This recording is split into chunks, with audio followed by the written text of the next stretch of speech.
Morning and welcome you all for another edition of Online Anesthesia postgraduate teaching program on Zoom platform sponsored by Acrola and hosted by A1 Logics.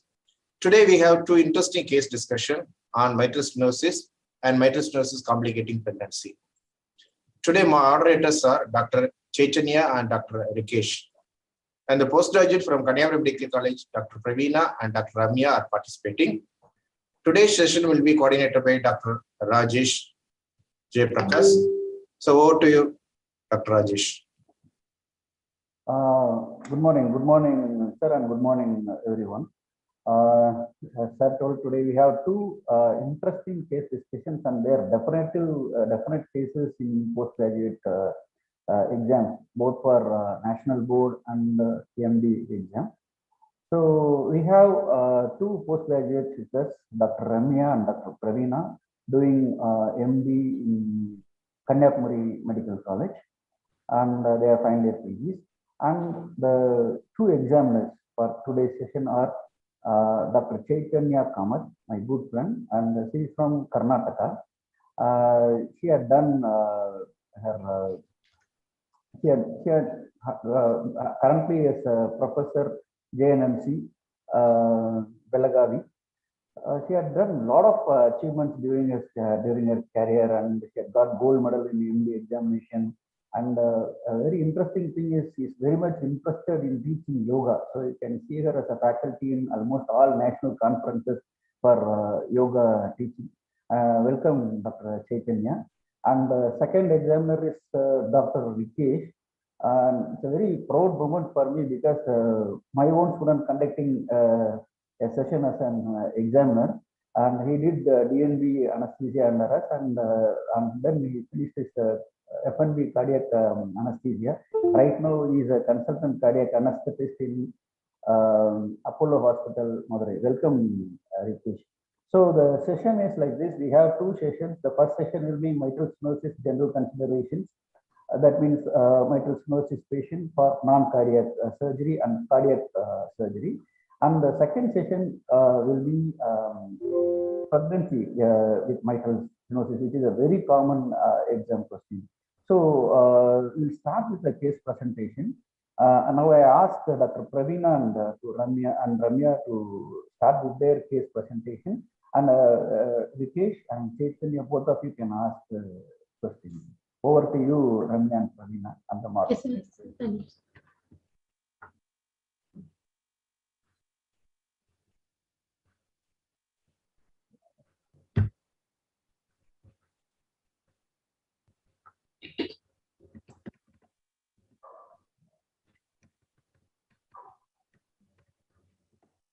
Morning, sir. A 47-year-old male, Mr. Govindan, from Parvatipuram, who is a shopkeeper by occupation, came to the OPD with chief complaints of difficulty in breathing for the past 1 week and chest pain for the past 1 week. History of presenting illness: the patient was apparently normal before 1 week, after which he developed difficulty in breathing for a duration of 1 week, which was gradual in onset, progressive in nature, aggravated by exertion, associated with chest pain, and it is relieved by medication. It was also associated with orthopnea and paroxysmal nocturnal dyspnea. History of chest pain for the past 1 week, progressive in nature, retrosternal, intermittent, moderate to severe, not radiating, not associated with palpitations, and aggravated by exertion and relieved by medication. no history of palpitations, no history of cough with expectoration, no history of syncope, no history of EC fatigability, no history of abdominal pain or abdominal distension, no history of swelling of legs, no history of fever, no history of oliguria or puffiness of face, no history of hoarseness of voice, no history of weakness of limbs, no history of loss of consciousness. Past history, history of fever with joint pain at the age of 7 years and diagnosed as having rheumatic fever and took treatment for that episode. No history of systemic hypertension, diabetes, tuberculosis, bronchial asthma or epilepsy. No history of any surgery in the past. Treatment history, patient is on tablet penicillin 250 milligram OD, on tablet Lasix 10 mg OD, on tablet metoprolol 25 mg OD. Personal history, the patient is a non-vegetarian, chronic smoker and occasional alcoholic. Family history, no history of similar complaints among the family members. Summary, a 46-year-old male, a chronic smoker and alcoholic, came with complaints of dyspnea on exertion associated with orthopnea and paroxysmal nocturnal dyspnea with similar complaints in the past. The system involved is cardiovascular system. General examination. Dr. Rikesh, you want to ask some questions here? Shall we stop here and ask some questions related to the issue? I'll ask at the end, sir. Okay. Proceed. General examination. The patient is comfortable at rest, conscious, oriented, afebrile, moderately built and moderately nourished, not anemic, not jaundice, no cyanosis, no clubbing, no pedal edema, no significant lymphadenopathy. Vitals, pulse rate 84 per minute, regular rhythm, low volume, no specific character, no radio-radial delay and no radio-femoral delay, no vessel wall thickening, felt equally in all peripheral pulses. Blood pressure, upper right limb, 103 or 70 millimeter of mercury in sitting position, 110 70 millimeter of mercury in supine position, respiratory rate 18 per minute, regular, temperature 37 degrees Celsius and JVP elevated. Examination of cardiovascular system, inspection, chest wall is symmetrical, no chest wall and spine abnormalities like kyphosis and scoliosis. Apical impulse is seen in the left fifth intercostal space 1 centimeter medial to the midclavicular line. Trachea appears to be in midline. No precordial bulge, no visible pulsations, no scars or dilated veins. Palpation, not warm, not tender. Apical impulse felt in the left fifth intercostal space 1 centimeter medial to the midclavicular line. Tapping in nature, a thrill is palpable in the mitral area. Left side parasternal heave present. P2 is palpable in the pulmonary area and trachea is confirmed to be in midline. Percussion, right heart border corresponds to the right border of sternum. Left border corresponds to apical impulse. Liver dullness felt in the left fifth intercostal space. Auscultation, mitral area, S1 is loud, S2 heard, a low-pitched, rough, rumbling, mid-diastolic murmur of grade 4 with opening snap and pre-systolic accentuation heard in the mitral area with the bell of the stethoscope with the patient in the left lateral position at end expiration. Tricuspid area, S1, S2 heard, no added sounds. Pulmonary area, loud P2 present. And aortic area, S1, S2 heard, no murmur or no added sounds. Other system examination, respiratory system, normal vesicular breath sounds, no added sounds. GAT, normal bowel sounds, no organomegaly or no free fluid. CNS, no focal neurological deficit. So it is a case of acquired valvular heart disease, mitral stenosis with pulmonary hypertension, probably of rheumatic etiology. The patient is a normal sinus rhythm and with no signs of heart failure.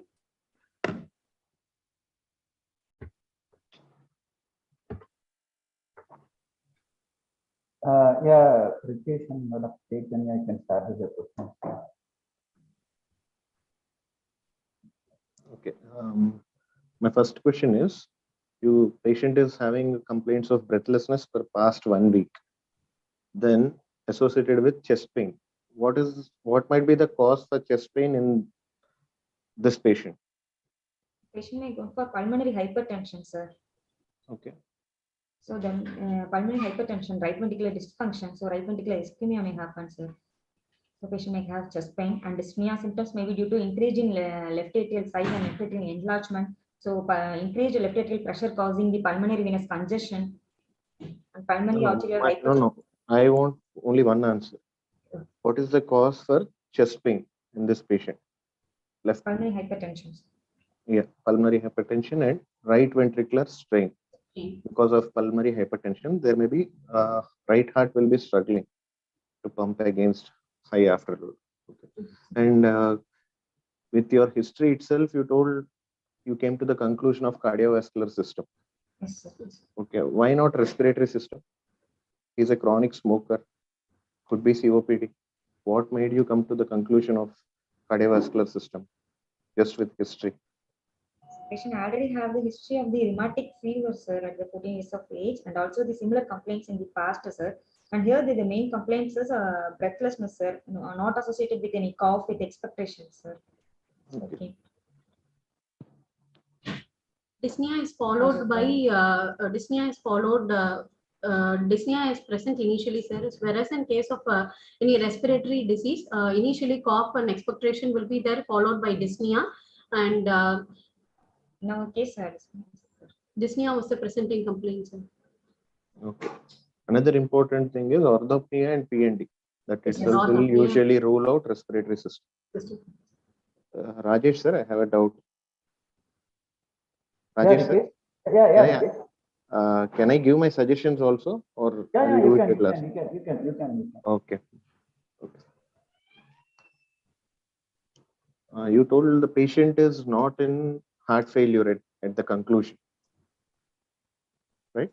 Yes, sir. What does orthopnea and PND indicate? kind of left ventricular failure, sir. So that has, there are early signs of failure. Failure, Right? yes. You should adjust it. And you told patient is on medication, which this breathlessness was relieved with medication. Yes. Okay, what medication did you take history? Did you take history? Which medication relieved his breathlessness? Diuretics, sir. So he was recently started on diuretics. Diuretics, sir. Yes. Okay.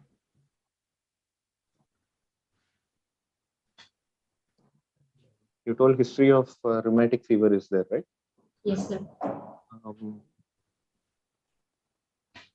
What is the criteria for diagnosing a patient with rheumatic heart disease based on the history? So we have the Duckett-Jones criteria, sir. We have 5 major criteria. Major criteria includes carditis, pancarditis, migratory polyarthritis, Sydenham's chorea, subcutaneous nodules, and erythema marginatum. And we also have 5 minor criteria, includes carditis, arthralgia, and ESR more than 60, and CRP more than 30, and past history of rheumatic fever. Along with this, evidence of positive streptococcal infection and ASO titer more than 300. From this criteria, if there is any 2 major criteria or 1 major plus 2 minor criteria, and the recent guidelines also shows any 3 minor criteria can be considered as positive for rheumatic fever, sir. Okay. What is the most common valve involved in case of rheumatic heart disease, and what is the lesion? Because I asked you about rheumatic heart disease, I'm asking, which is the most common valve involved? Mitral valve, sir. Yes. And what could be the differential diagnosis for this patient?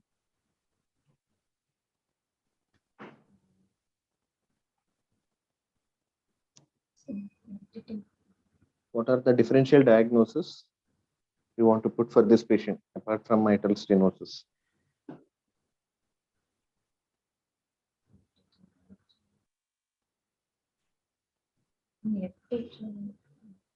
Sorry?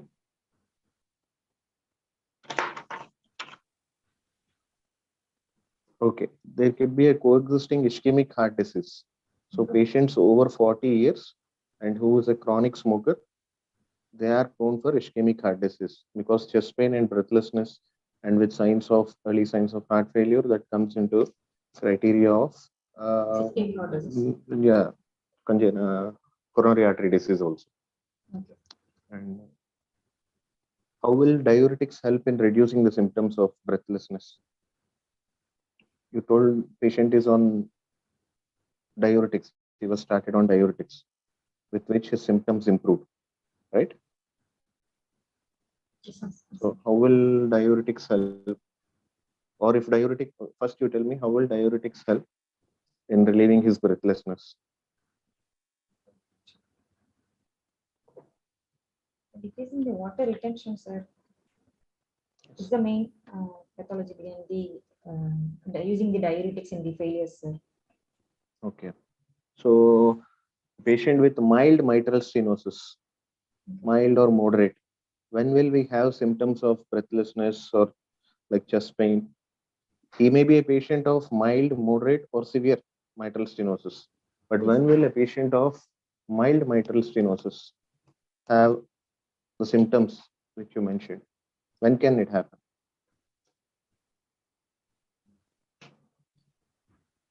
So when the disease, even though is mild, the patient, if the symptoms of left atrial pressure, if left atrial pressure increases, then he can have the following symptoms like orthopnea and paroxysmal nocturnal dyspnea, sir.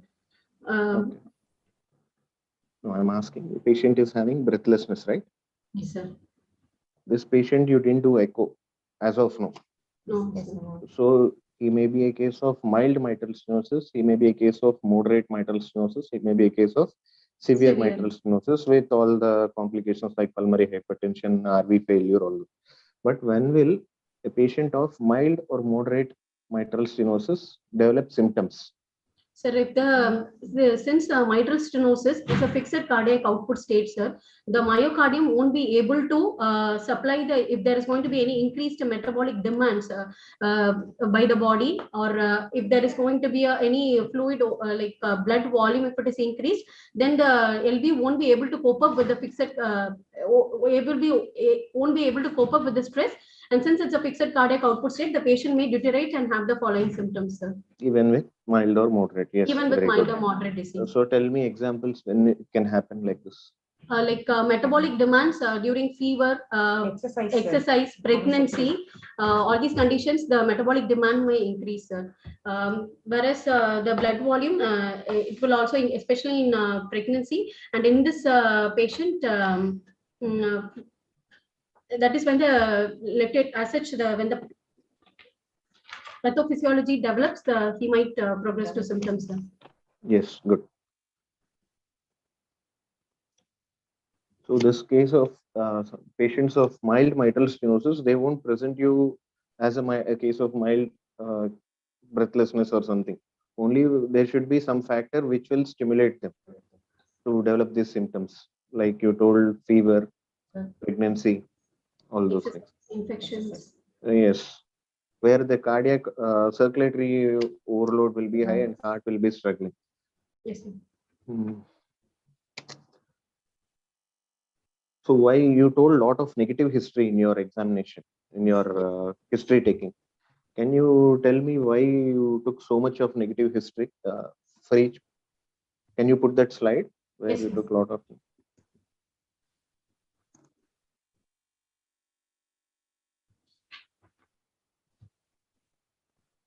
Especially in this patient, why this much of negative history is important? Can you put that slide? I want you Sir, to put that. I already displayed it, sir.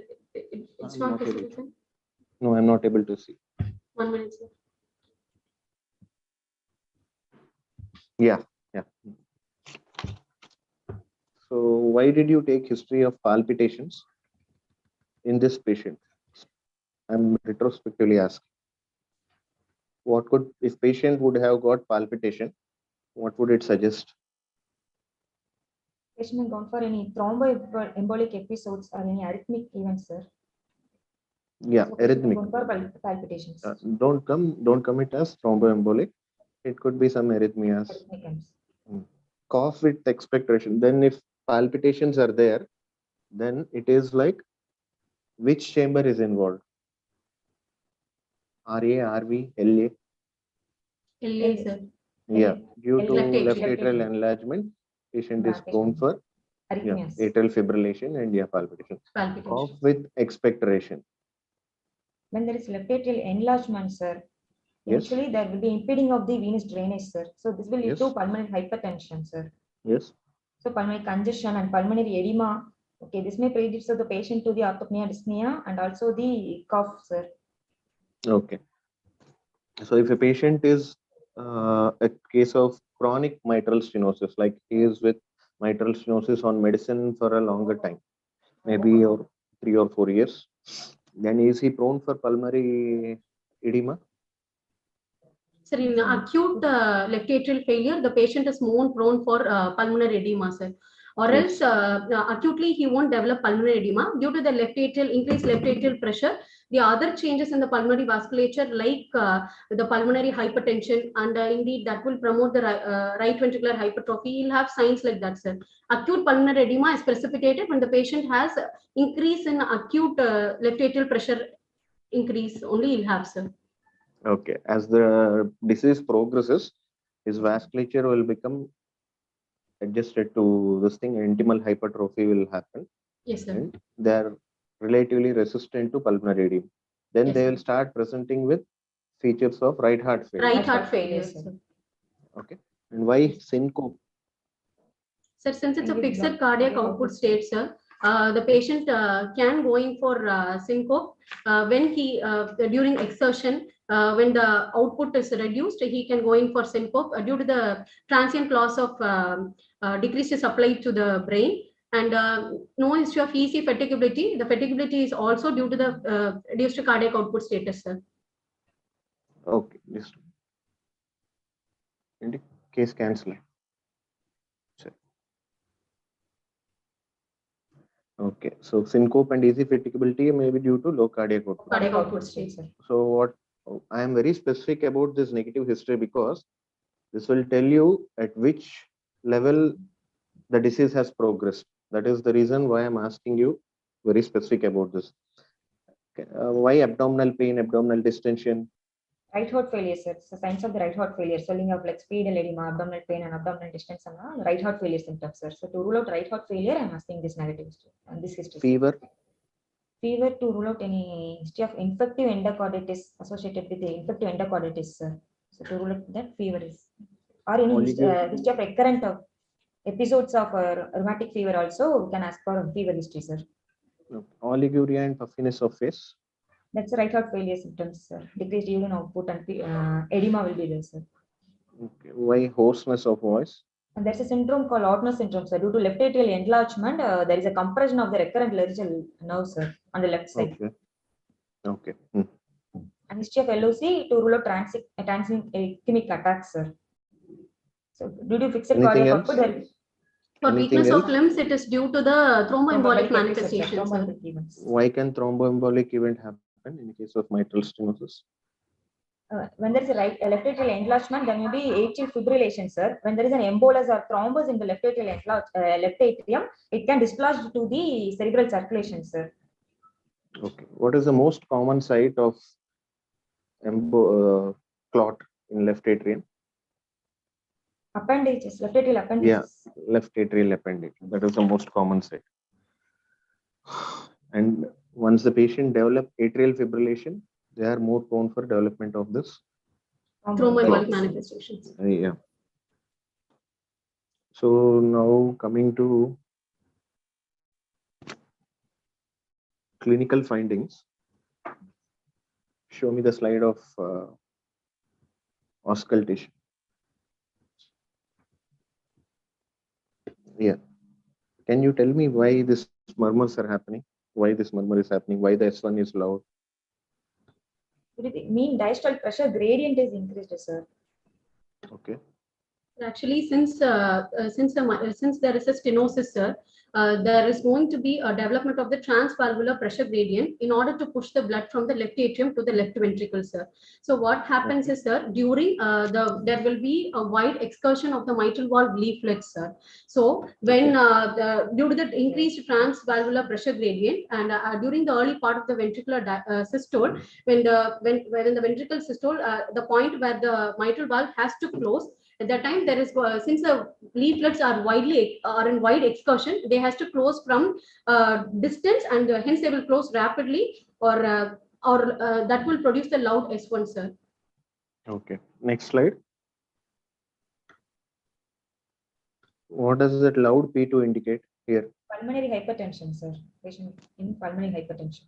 Okay. See, there are a lot of medical questions which they can ask you here. I don't want to concentrate much on that. Let's move to anesthesia, because in exam that is all theoretical. Okay, like sir. presystolic accentuation, opening snap. Yes, All those things you have to find know the cause of all those things. Mitral phasis mechanism, yes, sir. all those things. So now, so you came to the conclusion that patient is a case of mitral stenosis with pulmonary hypertension. with signs of early heart failure due Yes. to this thing. Now, can you tell me if this patient comes for some emergency surgery? Rikesh, 1 minute. Chaitanya, do you want to ask some questions related to the history? Chaitanya.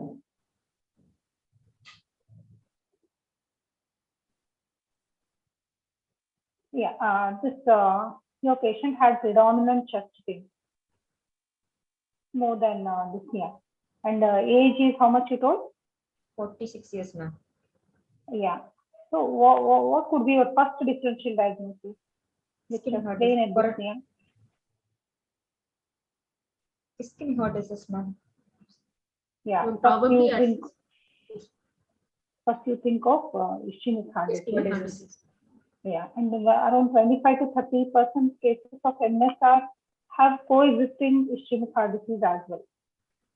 And the rheumatic process itself can affect the left ventricle and myocardium, and there is some amount of fibrosis and ischemic changes might be there associated with the rheumatic process itself. Okay, and in your negative history, what else? Have you missed something?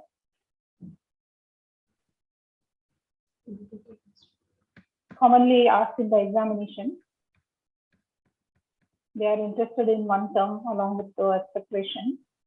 Hemoptysis. Yeah, they generally ask this question: what are the causes of hemoptysis? Yes, ma'am. Yes. What are the causes? Pulmonary apoplexy, ma'am. Due to pulmonary hypertension, there will be rupture of the bronchial veins, or if there is associated pulmonary hemosiderosis, pulmonary infarction, or winter pneumonia, or use of anticoagulants in the mitral stenosis, patient may itself predispose the patient for hemoptysis. Yeah, because the pulmonary system is in under high pressure, and at the same time, systemic circulation is at lower pressure. So when there are the shunts developed, even with the mild increase in left atrial pressure, or whenever patient coughs, because of the shunts between high and low pressure, there may be rupture of this channel. So there may be hemoptysis and other reasons like hemochromatosis, or it could be kind of pulmonary edema as well. Things of this symptom like that. That has to be told in the negative history about history of hemoptysis. Okay, go ahead.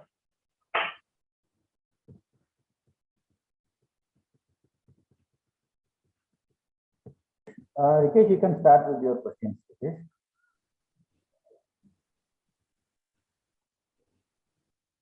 Rikesh? Sorry, I mute. You can.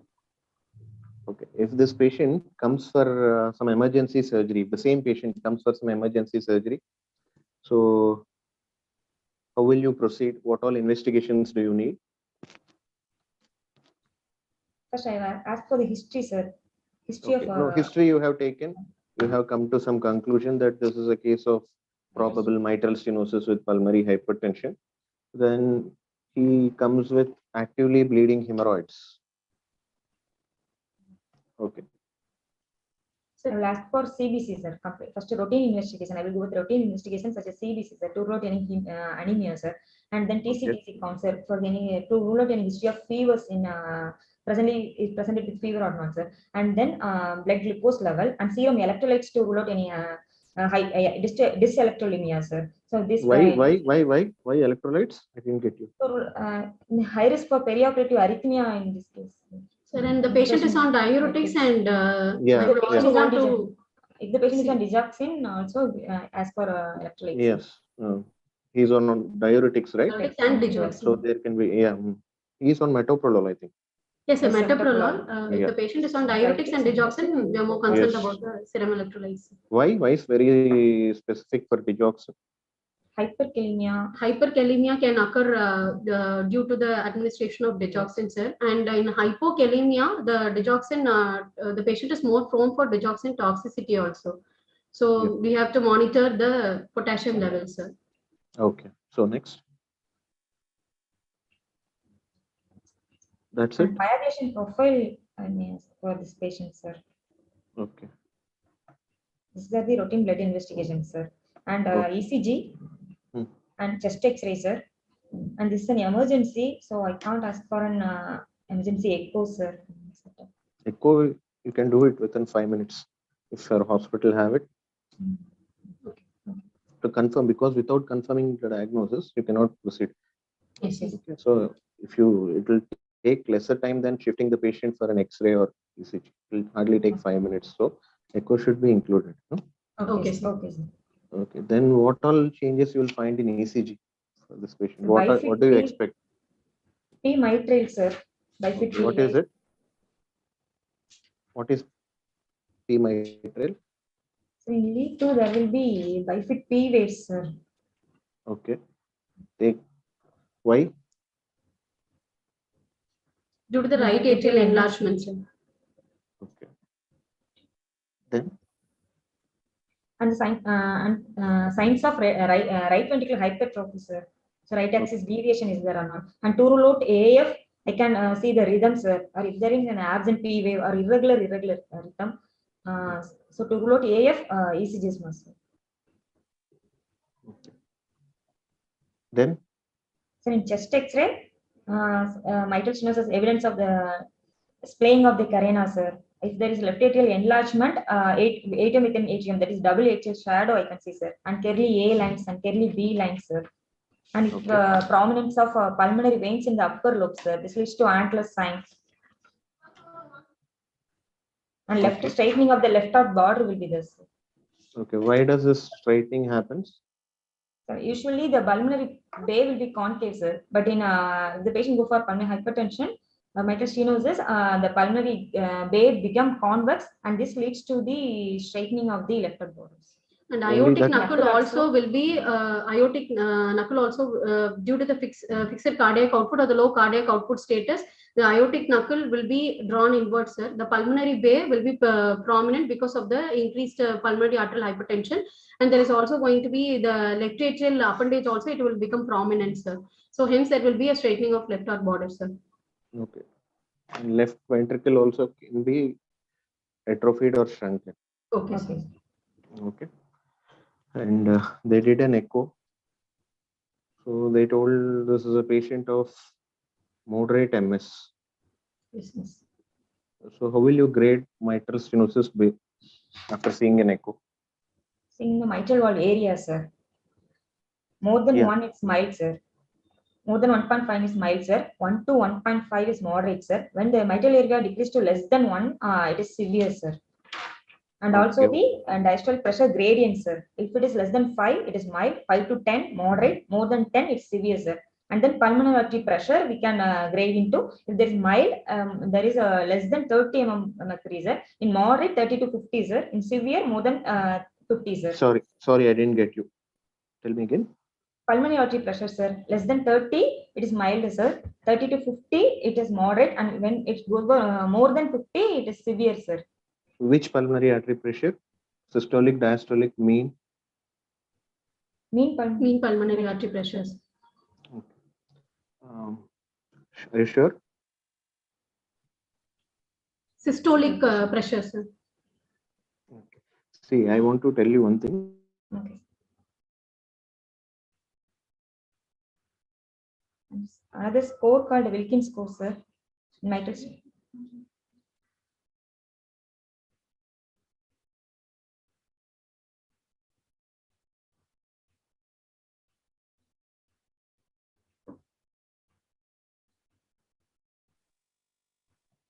Rikesh, you have to unmute. Rikesh? Sir, sorry, sir. Someone came to hospital. That's the reason. Okay. See, there is when I ask you about mitral stenosis, don't gradation of mitral stenosis, don't tell me about pulmonary hypertension. Okay, when you told mild mitral stenosis, it is 1.5 centimeters square. Okay, 1.5 to 4, 1.5 to 6. What is the normal mitral valve area? So 4 to 6 centimeters square, sir. That is normal. Yes. Okay, when will the patient start developing symptoms? 1.5 to 2.5, and the patient is in fever, exercise, that is a high metabolic state, patients develop symptoms, sir. When the area decreases less than 1, and the symptoms usually occur at rest also, sir. Okay. What about this gradient you told? Mean pressure gradient, sir. Less than 5, 5 to 10, more than 10, sir. Okay.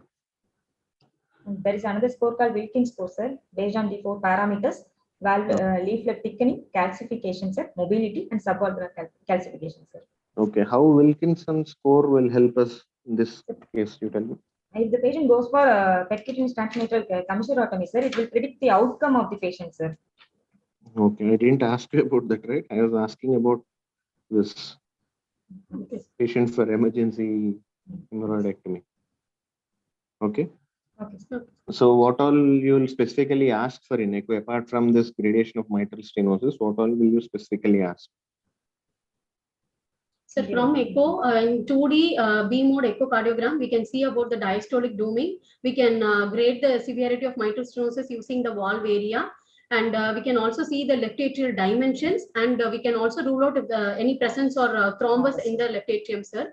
And in case of with the Doppler flow only, we will be able to assess the transvalvular pressure gradient, and also the transvalvular flow and pulmonary hypertension grading can be done using the Doppler flow, sir. Whereas in case of M mode, we can see the mobility of the leaflets, whether there is any thickening or not, and calcification can be seen using the M mode, sir.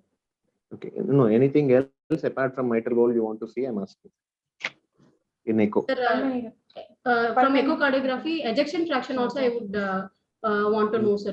So what do you expect in ejection fraction? It will be a normal, decreased, or increased? Mitral stenosis, myocardial contractility will be normal only, sir. Okay. What will you do if there is fall in ejection fraction? Suppose LV ejection fraction is 40%, global hypokinesia. Can it happen in a case of mitral stenosis? Yes, sir. Due to mitral valve?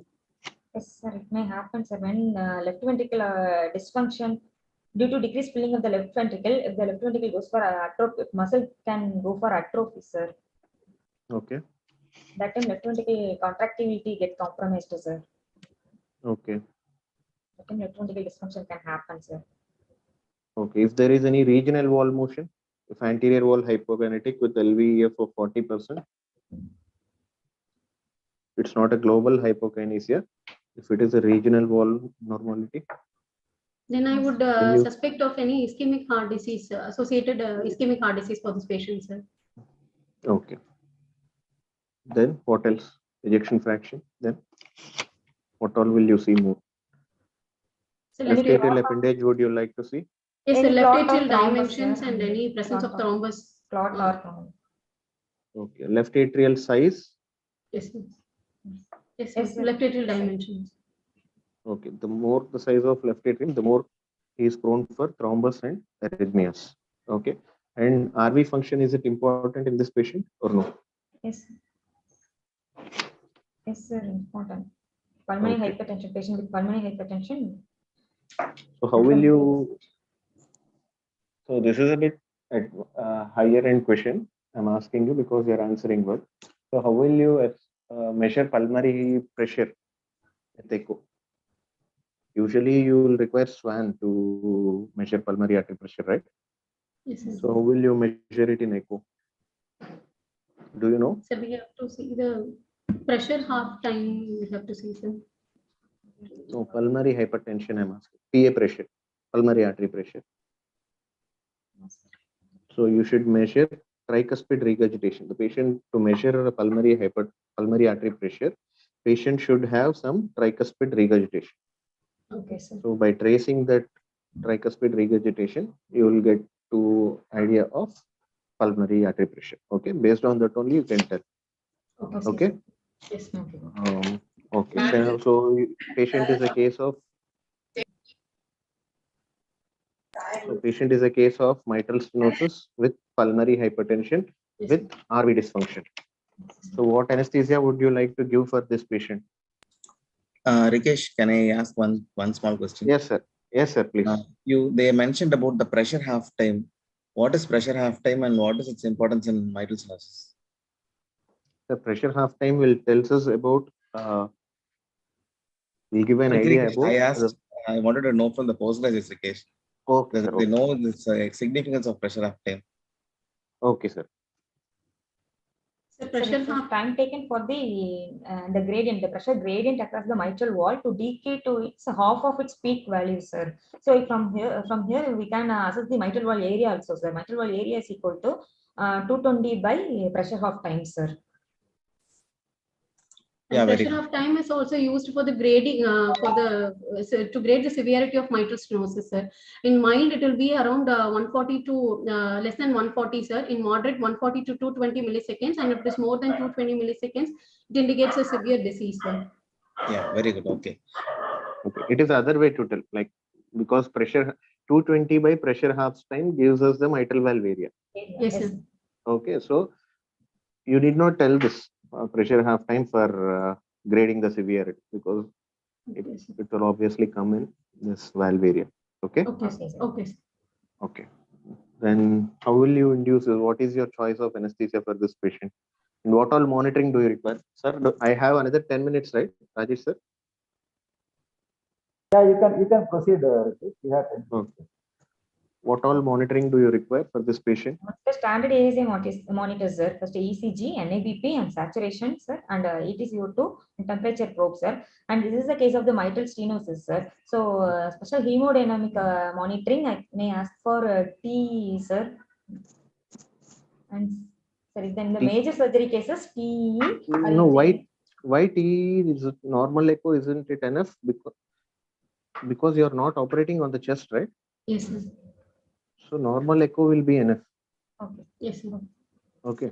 TE, if they're operating on abdomen or chest or something, then you can use TE. Anything else? Arterial line do you require or no? Arterial line, sir. If there is major fluid shift, sir. So B to B variability. Major fluid shifts can happen in hemorrhoids surgery. I told you, no, it's a case. Yes, sir. No, sir. So no need of any invasive monitoring, sir. Since it's a case of hemorrhoids. So you don't require arterial line. See, don't get confused. I am asking. If you tell you need arterial line also, it's correct. If you tell if you don't need also, it is acceptable, but you have to justify why you need or why you don't need. It is, I am for arterial line. So since it's a case of mitral stenosis associated with pulmonary hypertension, I would like to go for invasive monitoring, sir, like arterial line. Okay. So, for placing an arterial line, the type of surgery doesn't matter. Okay, it may be a minor surgery, it may be just 5 minutes or 10 minutes procedure, but you are giving anesthesia, na? Yes, That will cause a lot of hemodynamic changes in the patient.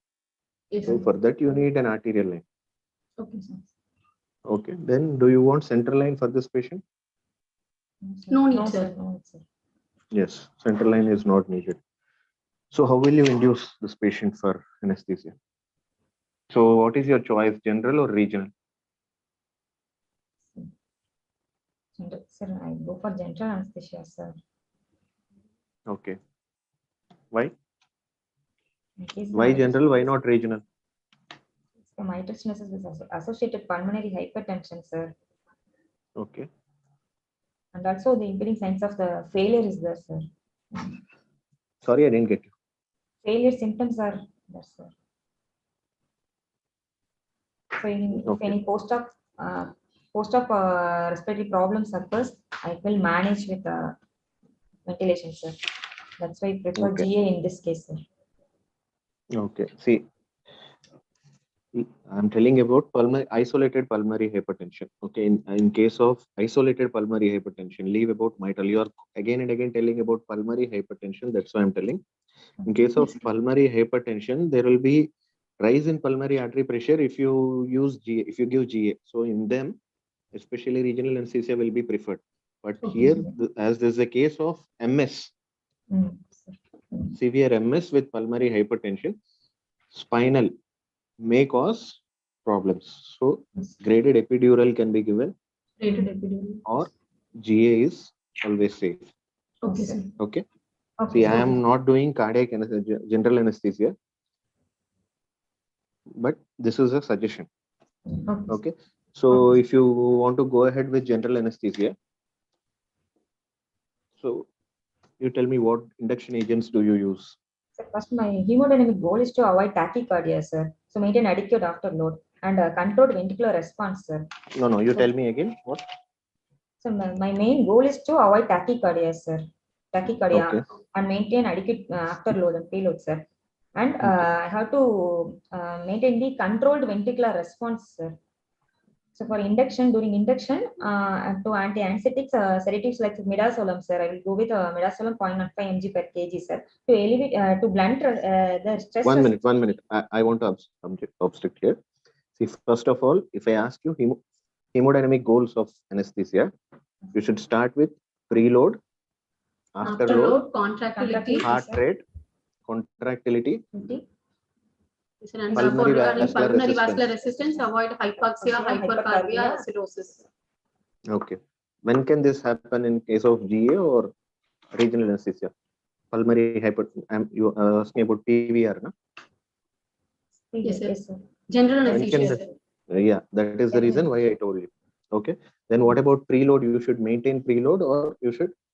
We should maintain preload, sir. Can you allow hypovolemia? No, sir.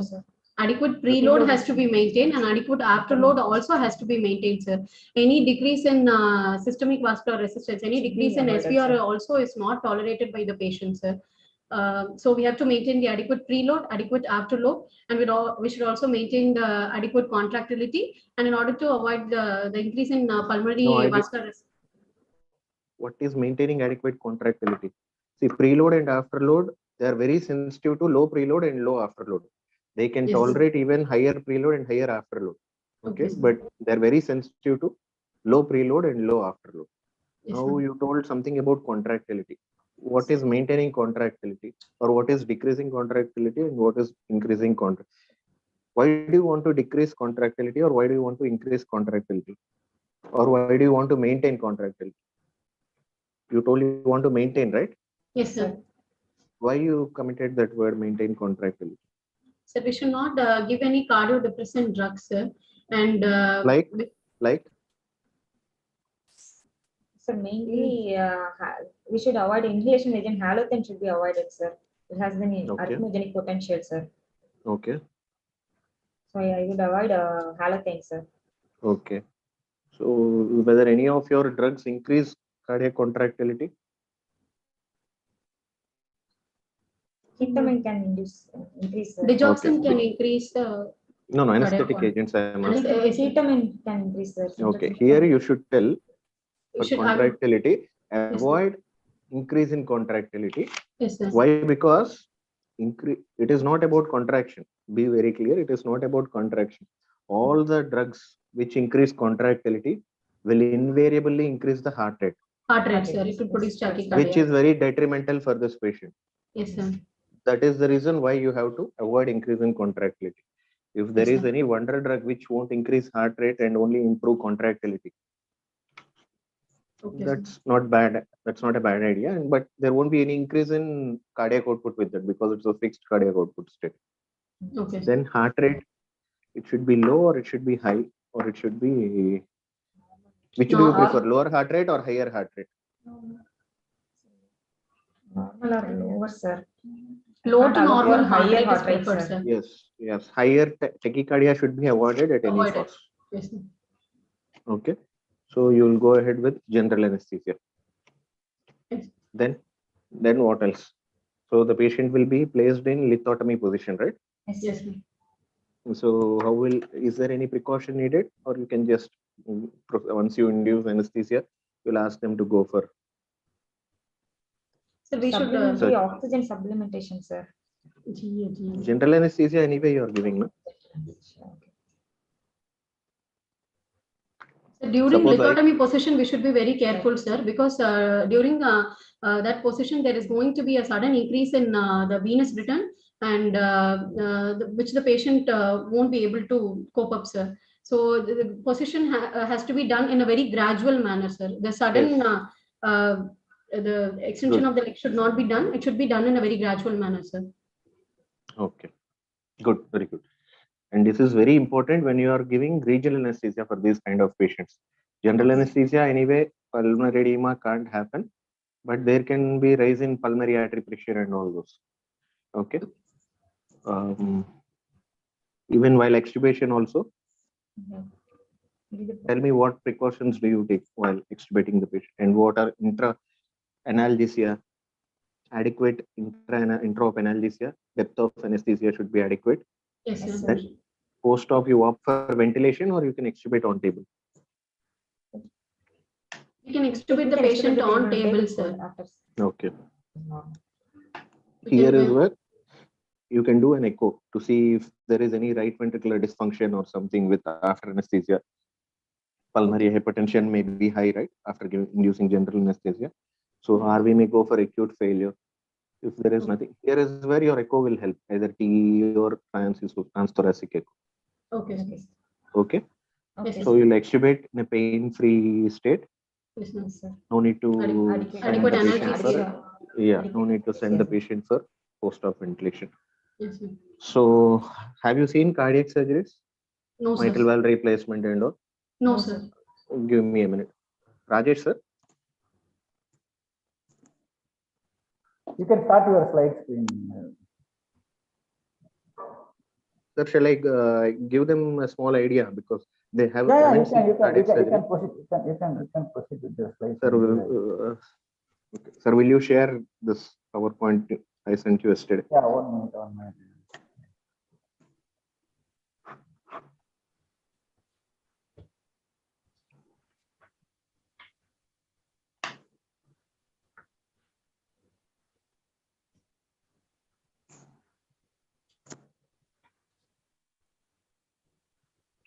Sir, I forgot to ask about pressure volume loops, but I will tell them. Okay, In the sir. PowerPoint itself, it is there, that Okay. pressure volume loop.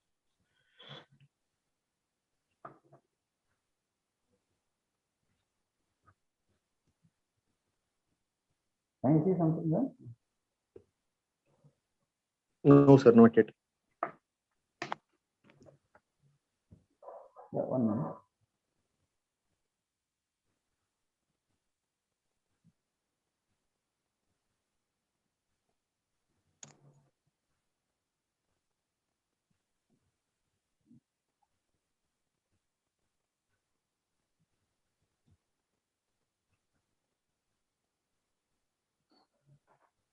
A quick question in between now. You told about the classification of mitral stenosis based on the valve area, right? Yes, yes. On what clinical criteria is that valve area interval determined? Sir, what's that? Disease progression. On what clinical criteria was that valve area determined? Based on, Initialization. sir, his breathlessness, sir, based on dyspnea, sir. Okay. 1 minute. I'll just share my screen. 1 minute.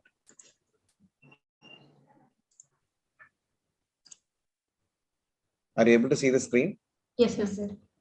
Okay. See here, the normal area is 4 to 6 centimeters square. When it reduces to 2 centimeters square, what happens is at rest, the left atrial pressure, the PA pressure, and cardiac output, they remain normal. But when you exercise, your LA, PA, and cardiac output will actually increase. Okay. When it reduces less than 1.5, what happens is even at rest, the left atrial and PA pressures will be high, but the cardiac output will be normal. When you exercise, all these pressures will start rise, especially the LA pressure. When the valve area goes less than 1 centimeter square, what happens is even at rest, the left atrial pressure will be high, very, very high. And the cardiac output slowly starts reducing. When it becomes less than 0.8, that's called the critical point. This is when the tissue organ perfusion is compromised. So this is how they have given the class intervals as 2 to 1.6, 1.5 to 1.1, less than 1 and 1.8. Is it clear? I asked, hello? Sir, I'll share my screen. Then it Yeah, will... you're sharing. Yeah, okay. Can you see, sir? Yeah, you Yeah, can it is start. visible here.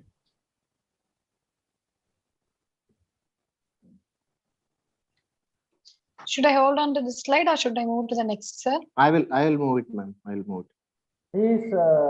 No. This is yours. No. This is Rakesh. This is Guru Shanti. Yes, you can start. You can proceed here. Okay, sir. No, I don't. Okay.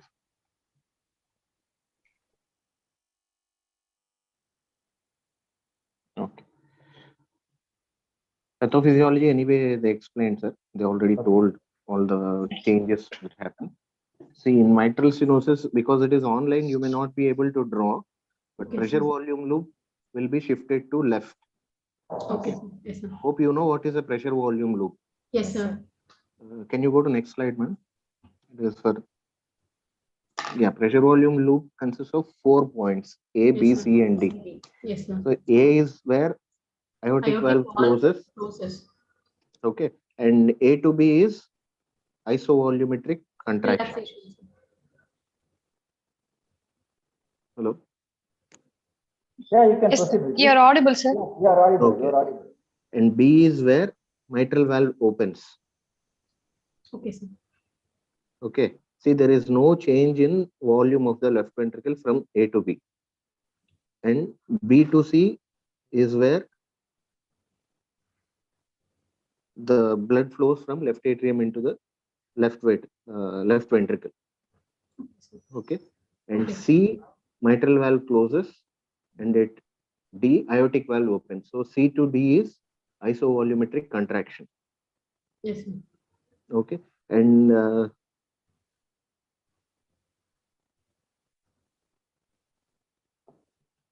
this volume is stroke volume. Okay, and it changes with different valvular pathologies, restrictive cardiomyopathy, and diastolic dysfunction. All those will have different patterns. In case of mitral stenosis, can you go back to previous slide now?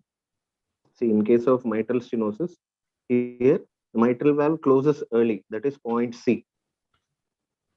Yes, sir. Okay, so the stroke volume is less. Can you see? Yes, sir. Yes, sir. Okay, I'm not able to explain here. Okay, sir. Okay, this is basic thing. If you just go through, it will be very easy. I'm not able to explain. Sorry. Okay. Okay. Man, go to next slide. Yeah. So coming to treatment, mitral valve usually will be managed medically with diuretics, digoxin, and rate control with beta blockers. So once the patient is having symptoms even with these medications, then the treatment options will be closed mitral valvotomy, PTMC, and mitral valve replacement. Closed mitral valvotomy is a surgical procedure which is almost obsolete now. Why? Because PTMC has taken over CMV. Okay. The same procedure will be done by percutaneous method. So closed mitral valvotomy was once upon a time very famous procedure or very important procedure, which will help the patient in relieving of symptoms before mitral valve replacement even arrived. Okay. Then this PTMC has taken over the closed mitral valvotomy, but PTMC is not possible in all the patients. Okay. Why? Because, like you told, there is a Wilkins criteria, which have various factors which will help in helping the success of PTMC. If the patient is having LA clot, PTMC is absolutely contraindicated, because once you open the valve, the clot may get dislodged and it may cause some major stroke. Okay, PTMC or balloon mitral valvotomy, both are same. Okay. Then this is done under cath lab procedure. It's a cath lab procedure where under angiographic and ultrasound guidance, echo guidance, they'll be dilating the mitral valve and see the gradient. Okay. And assess the successful PTMC result. The major problem with PTMC is once you overdilate the mitral valve, because it is calcified, the patient may develop sudden MR and heart failure. So anesthesiologist is required to tackle those situations and intubate the patient, prevent the patient from going to pulmonary edema and low cardiac output state. It's a mess. If the patient develops MR, it's a bad problem, bad thing, and you have to, lot of inotropes are needed, IABP may be needed, all those things. Okay, now coming to mitral valve replacement. See, I'm just giving a brief. Next slide. So when the patient comes for a surgery for mitral valve replacement, first you have to confirm whether the diagnosis is correct based on transthoracic echo. Okay. So you do a TEE and confirm it is mitral stenosis. Okay, And you have to see other valves are involved, like RV dysfunction, tricuspid regurgitation can happen. In TE, we have to find all these things. Okay, sir. And you will induce the patient with wide bore peripheral line and radial line, which will be placed under local Adequate local infiltration. anesthesia.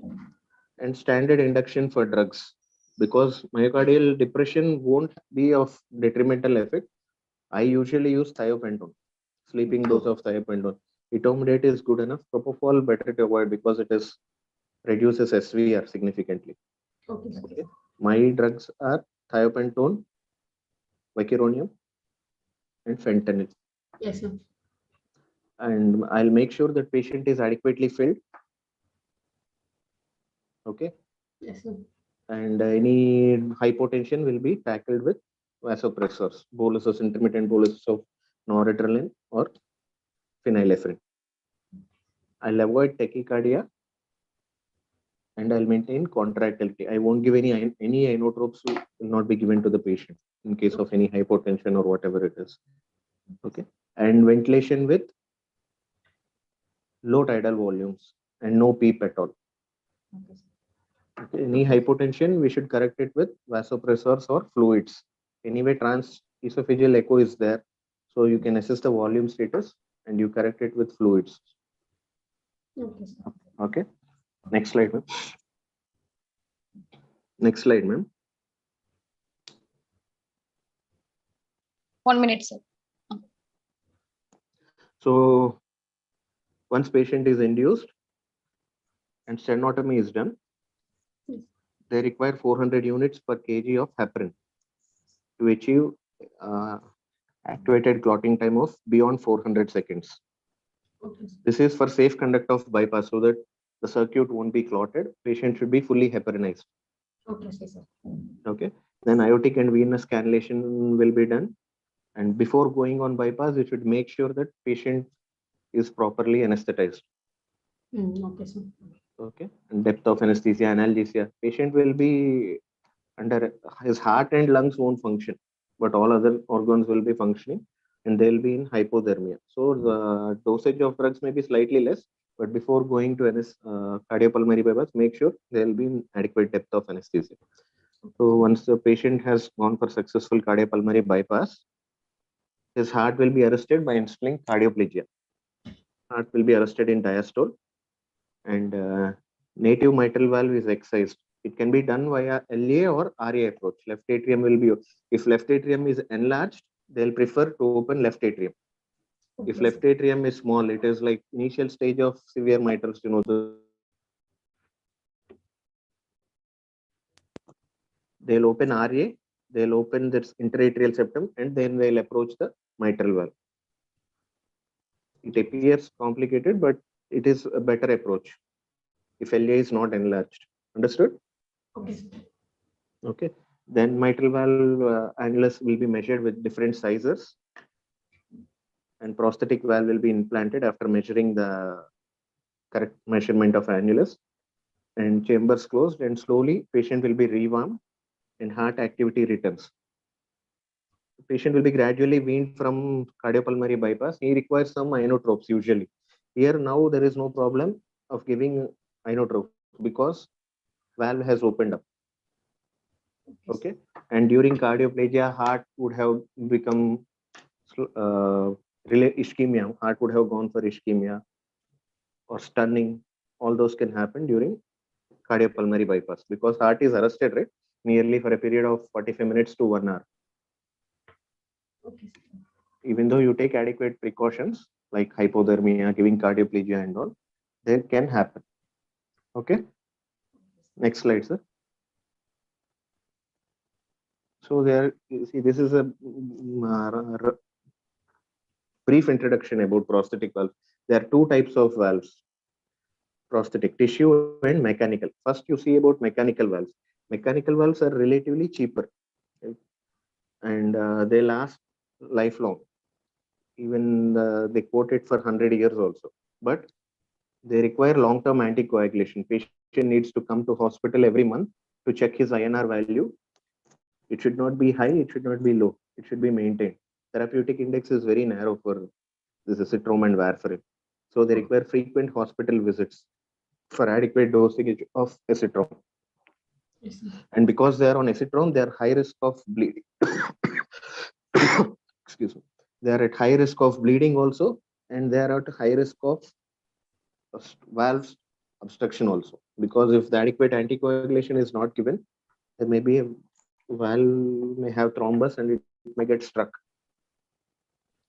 So more risk of bleeding also, more risk of sudden deterioration also due to struck valve. Okay, but lifelong, it is a lifelong procedure. But coming to tissue valves, they are very expensive. Okay, and they last for only 8 to 12 years. But still they're expensive because they are made from bovine or porcine pericardium. And there is no need for long-term anticoagulation. You need to anticoagulate this patient only for 3 months till the tissue get epithelialized, that valve get epithelialized. And so there is no need of frequent hospital visits. And so no need to maintain this INR value because there is no risk of bleeding. So that is why there is no risk of bleeding. That is the reason why tissue valves are more expensive. Even though their lifespan is only for 8 to 12 years, they are expensive. Okay. So this is the reasons for straightening of left heart border. That small aortic knob due to low cardiac output, and left atrial enlargement, and pulmonary venous hypertension. All those things what you told. Okay. And ECG, you can tell. Next slide is ECG, I think. Yeah. How will you tell the patient is in AF? So absent P waves and irregular rhythms, sir. Okay. Yeah, that's it. This is a classic picture of Fibrillation. atrial fibrillation. Okay. Yes, sir. That's it. Sir, I think Madam can start. Before that, two questions. I think better we can answer it here itself. Okay. One question is related to percussion in cardiovascular system examination. Do we have to comment on that? This is a question from postgraduate. Yes, sir. I was thinking to ask that question. Percussion nowadays has no role in this thing because you can hardly make it. The main thing with percussion is you can, especially in this patient, is you can tell whether there is a hepatomegaly, which is a sign of right heart failure. Yes, sir. Because cardiac borders and all, it's not possible to measure. Or maybe we became sluggish nowadays over the last 10-15 years with the advent of echo and all those things. Technology.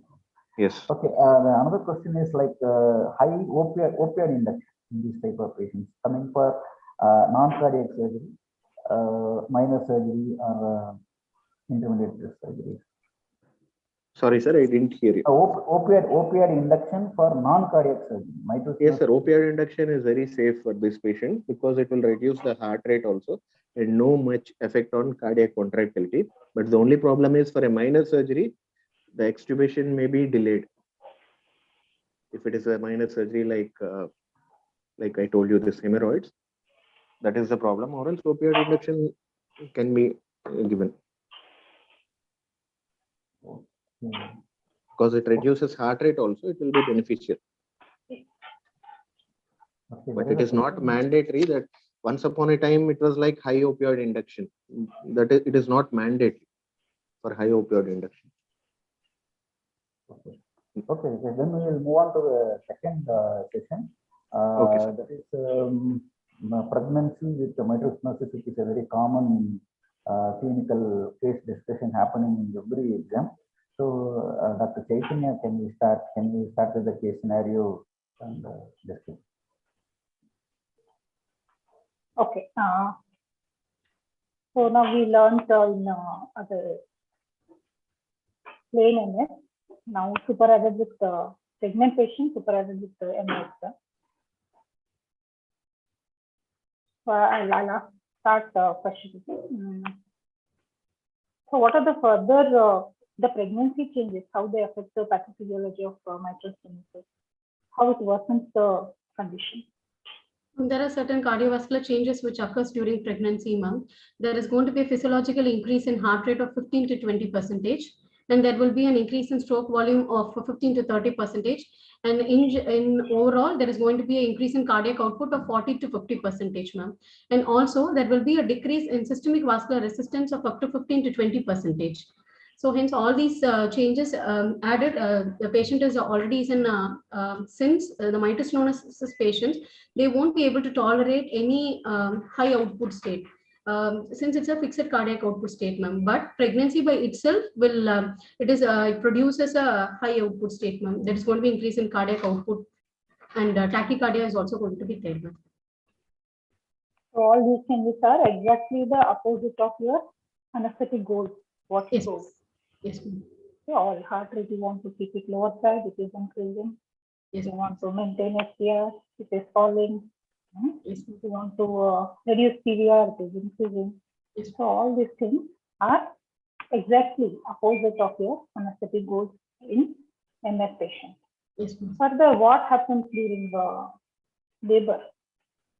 Labor is the most vulnerable period, ma'am. During labor and the immediate postpartum period is the time where the patient will desaturate, where the cardiac compensation and pulmonary edema can occur.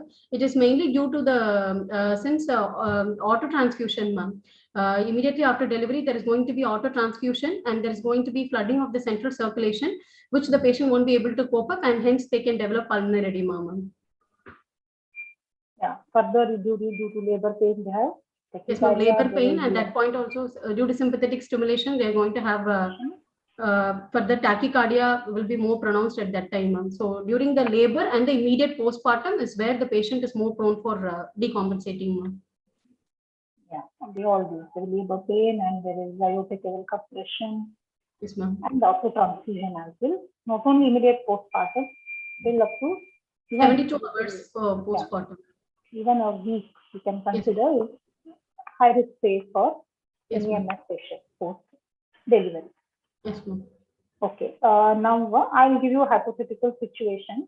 You tell me how will you go ahead in such cases. Okay. So around a 30-year-old patient with history of diagnosed confirmed case of mitral stenosis with the valve area of around 1.3. Yeah, with mild dyspnea. Okay. And, this thing around she has 18 weeks of pregnancy, 18 to 20 weeks of pregnancy. She is posted for cervical encephalopathy procedure. Okay, ma'am. So how will you evaluate and how will you go ahead? From the history, I'm according to the valve area, the patient comes under the moderate category, but the patient, according to symptoms, she does not have any symptoms. She has only mild symptoms. Hence, I would, since it's a cervical for encirclage, I would like to go for a graded epidural. I would like to go for a graded epidural, ma'am. Okay. Fine. The plan of management could be correct for this patient because you are considering fetal indications as well here. You want to avoid all the fetal complications also I would like to avoid, which are in general anesthesia. Exposure to the anesthetic agents may also cause a fetal respiratory depression and all, ma'am. So I would like to go for the epidural. Avoid polypharmacy in general anesthesia. Yeah. Okay. Early pregnancy, you want to avoid all this stuff. Yes, okay? That's right. You want to go ahead with graded epidural. Graded epidural. Okay. So in pregnancy, as you told, it worsens the situation. What are the how can you optimize this patient? What are the options you have?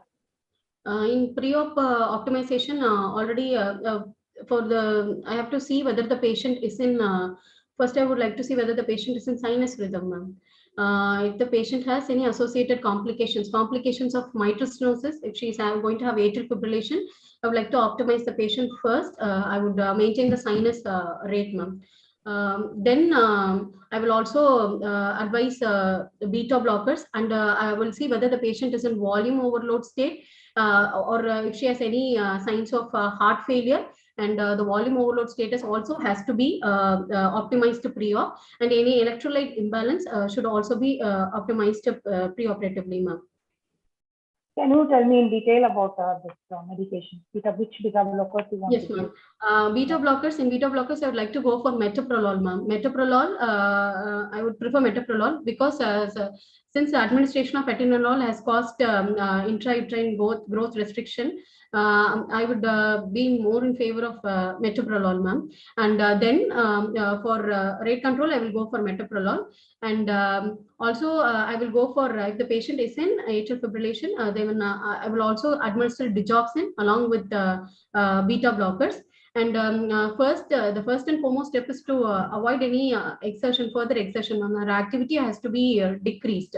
Then beta blockers, diuretics, if in any volume overload status, furosemide can be given, ma'am. And digoxin if the patient is in atrial fibrillation, ma'am. Yeah, beta blockers you want to use selective beta blocker. Yes, why you want to go ahead with selective beta blockers? Why not atenolol? Yes, ma'am. Atenolol is said to cause IUGR, ma'am, intrauterine growth restriction due to the fetal. Most of the beta blockers are associated, but this is more selective.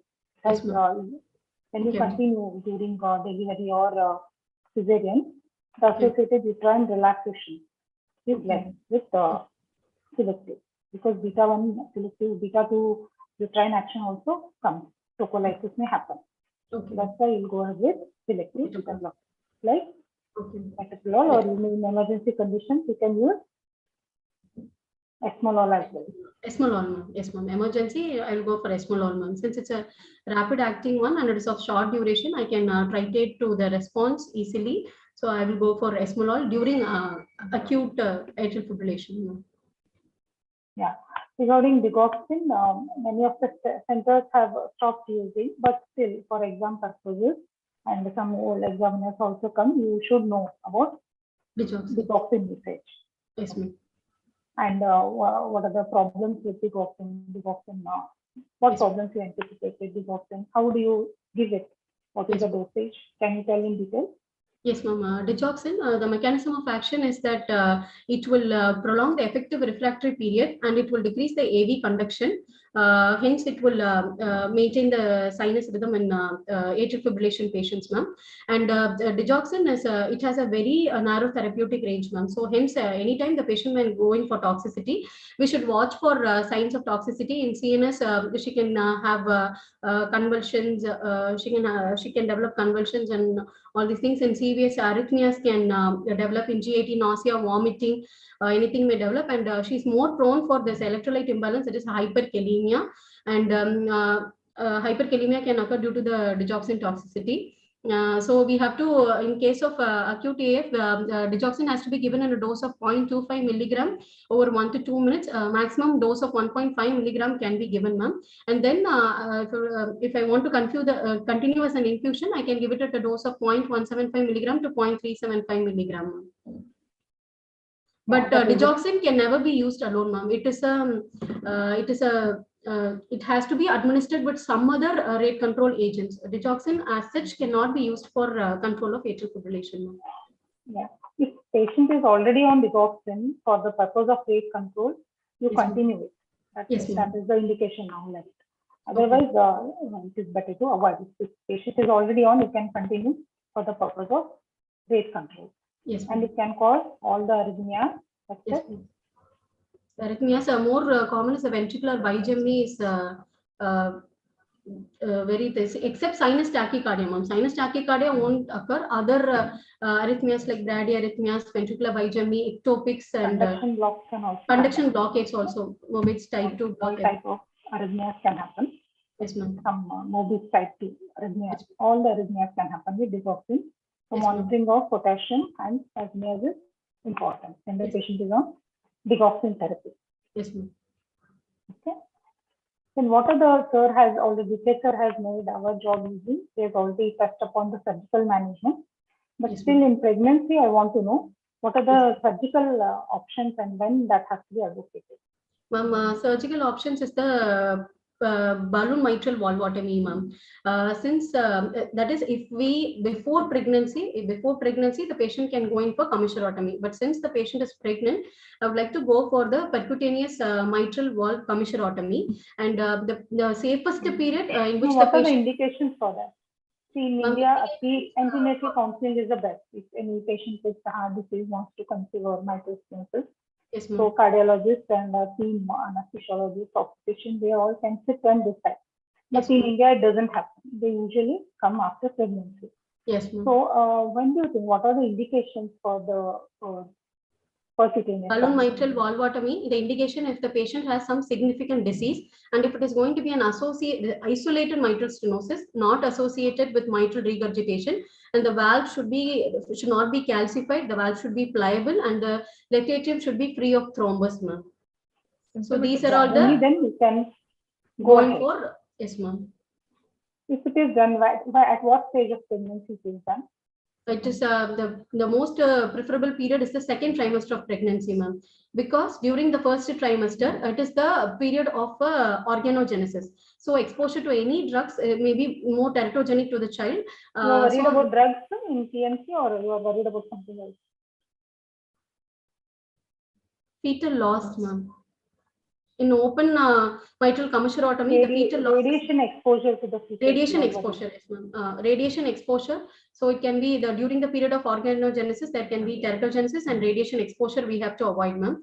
And in third trimester, the patient, any surgery might promote the preterm delivery. So hence I consider the second trimester to be the safest period for undergoing the percutaneous commissurotomy, ma'am. Yeah, and they say around 20 weeks is best. Because Yes.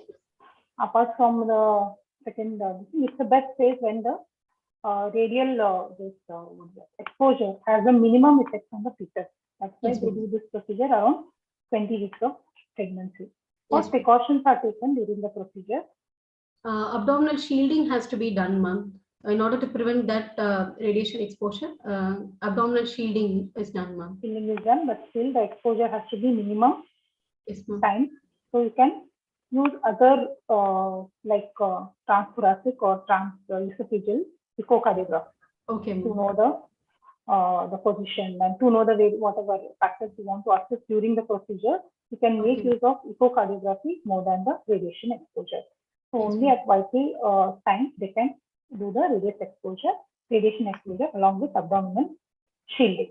Shielding. Okay. Yeah, you were telling about some criteria, no, during the first case presentation. What is that? Wilkins criteria. Wilkinson's criteria, ma'am. Wilkinson's what is that? criteria. It involves 4 components, ma'am. Leaflet thickening and mobility and calcification and subvalvular thickening. Each will have 4 index, ma'am. So they will have total, each is allotted 1 point. So total there will be 16 points. If if it is less than 9, there is going to be a good outcome if the patient undergoes the percutaneous mitral commissurotomy. Whereas if the score is more than 11, the outcome is not so better for the patient.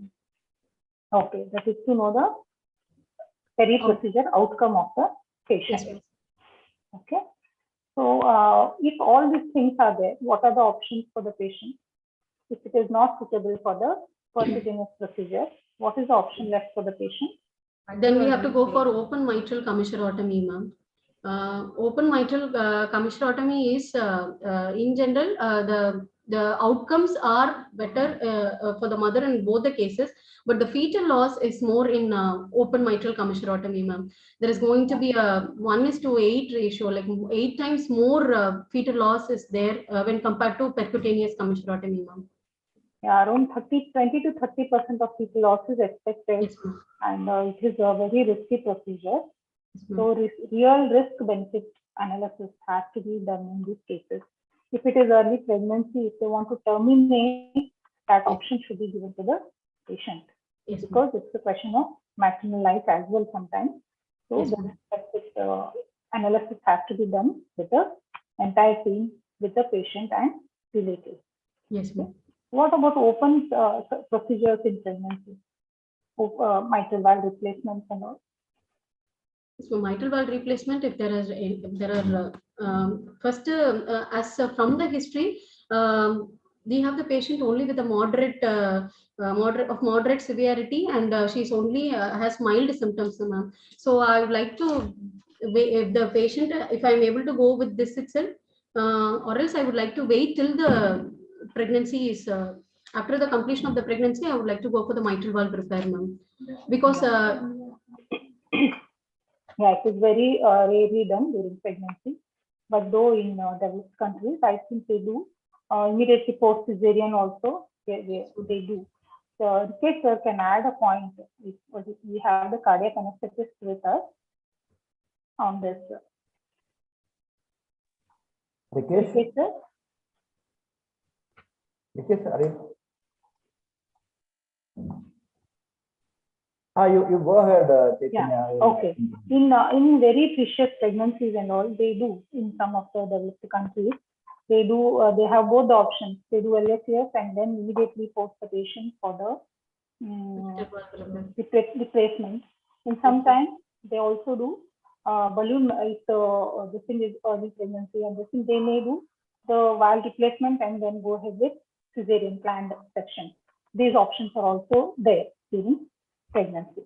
okay. Now, if a patient already has a mitral valve replaced patient, say mechanical valve, and she has come to you Yes, for ma'am. the safe confinement, whatever.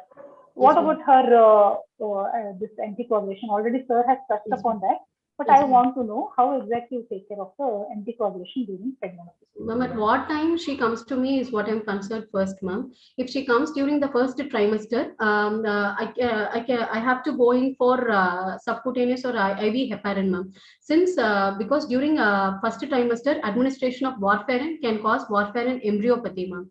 So I'm more concerned about that. So the ideal time where I would like to give the warfarin is between 12 to 36 weeks of pregnancy, ma'am. In the first trimester, I would go in for subcutaneous or the IV heparin. And after 36 weeks also, I would substitute with the IV heparin and I will continue till the surgery. What happens if you do warfarin in the first trimester? Warfarin embryopathy, ma'am. It is characterized by the warfarin. It is more prone to cross the placenta. It will cross the placenta. It will cause the embryopathy where the baby will have the chondroplasias and brachydactyly, stippled epiphysis, and all these things can develop in the baby, ma'am. So and also there is also a more risk of bleeding during the first trimester, ma'am. So I should fetal loss as well, abortions and all. Yes, ma'am. Why not heparin throughout the pregnancy? Yes, ma'am. Heparin can be continued throughout pregnancy, but for heparin, I have to go in for actually ideally for low molecular weight heparin, I have to go in for anti-10A monitoring, ma'am, which is which I won't be able to monitor the patient. So frequently she has to come and then we have to monitor, ma'am. With warfarin, in which type of heparin you will monitor? In low molecular weight heparin, we have to do anti-10A monitoring, ma'am. In non-fractionated heparin, we can go for APTT, ma'am. Yeah. Given a chance in any valve replacement patient, warfarin is better. Okay, ma'am. Because that is the best anticoagulant and it maintains in a proper range, which is required for this case. What is INR you want to maintain? 2.5 to 3, ma'am. Yeah. So this warfarin is best for maintaining this range, but of course you have to do repeat INR. Yeah, and you have to monitor and you have to maintain between 2.5 to 3.5. That is not that easy with heparin. Okay. Very frequent monitoring is required. Yes, and high this thing is also difficult. Yes, okay. So what is the dose of warfarin? How is it started?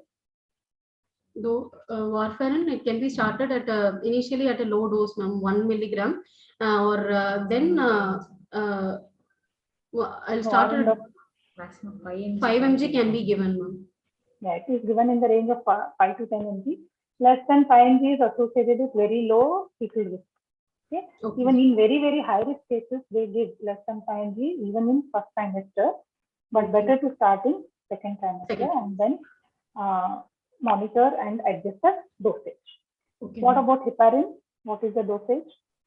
0.4 ml. We have to give of low molecular weight heparin, which it depends again whether you are giving unfractionated heparin or low molecular weight heparin. Low molecular weight you can give depending on whether you are giving therapeutic or preventive 5 to 10,000 units BD you can give. Okay. If you are giving unfractionated, you can give subcutaneous doses. That also you can give BD. Okay. Yes.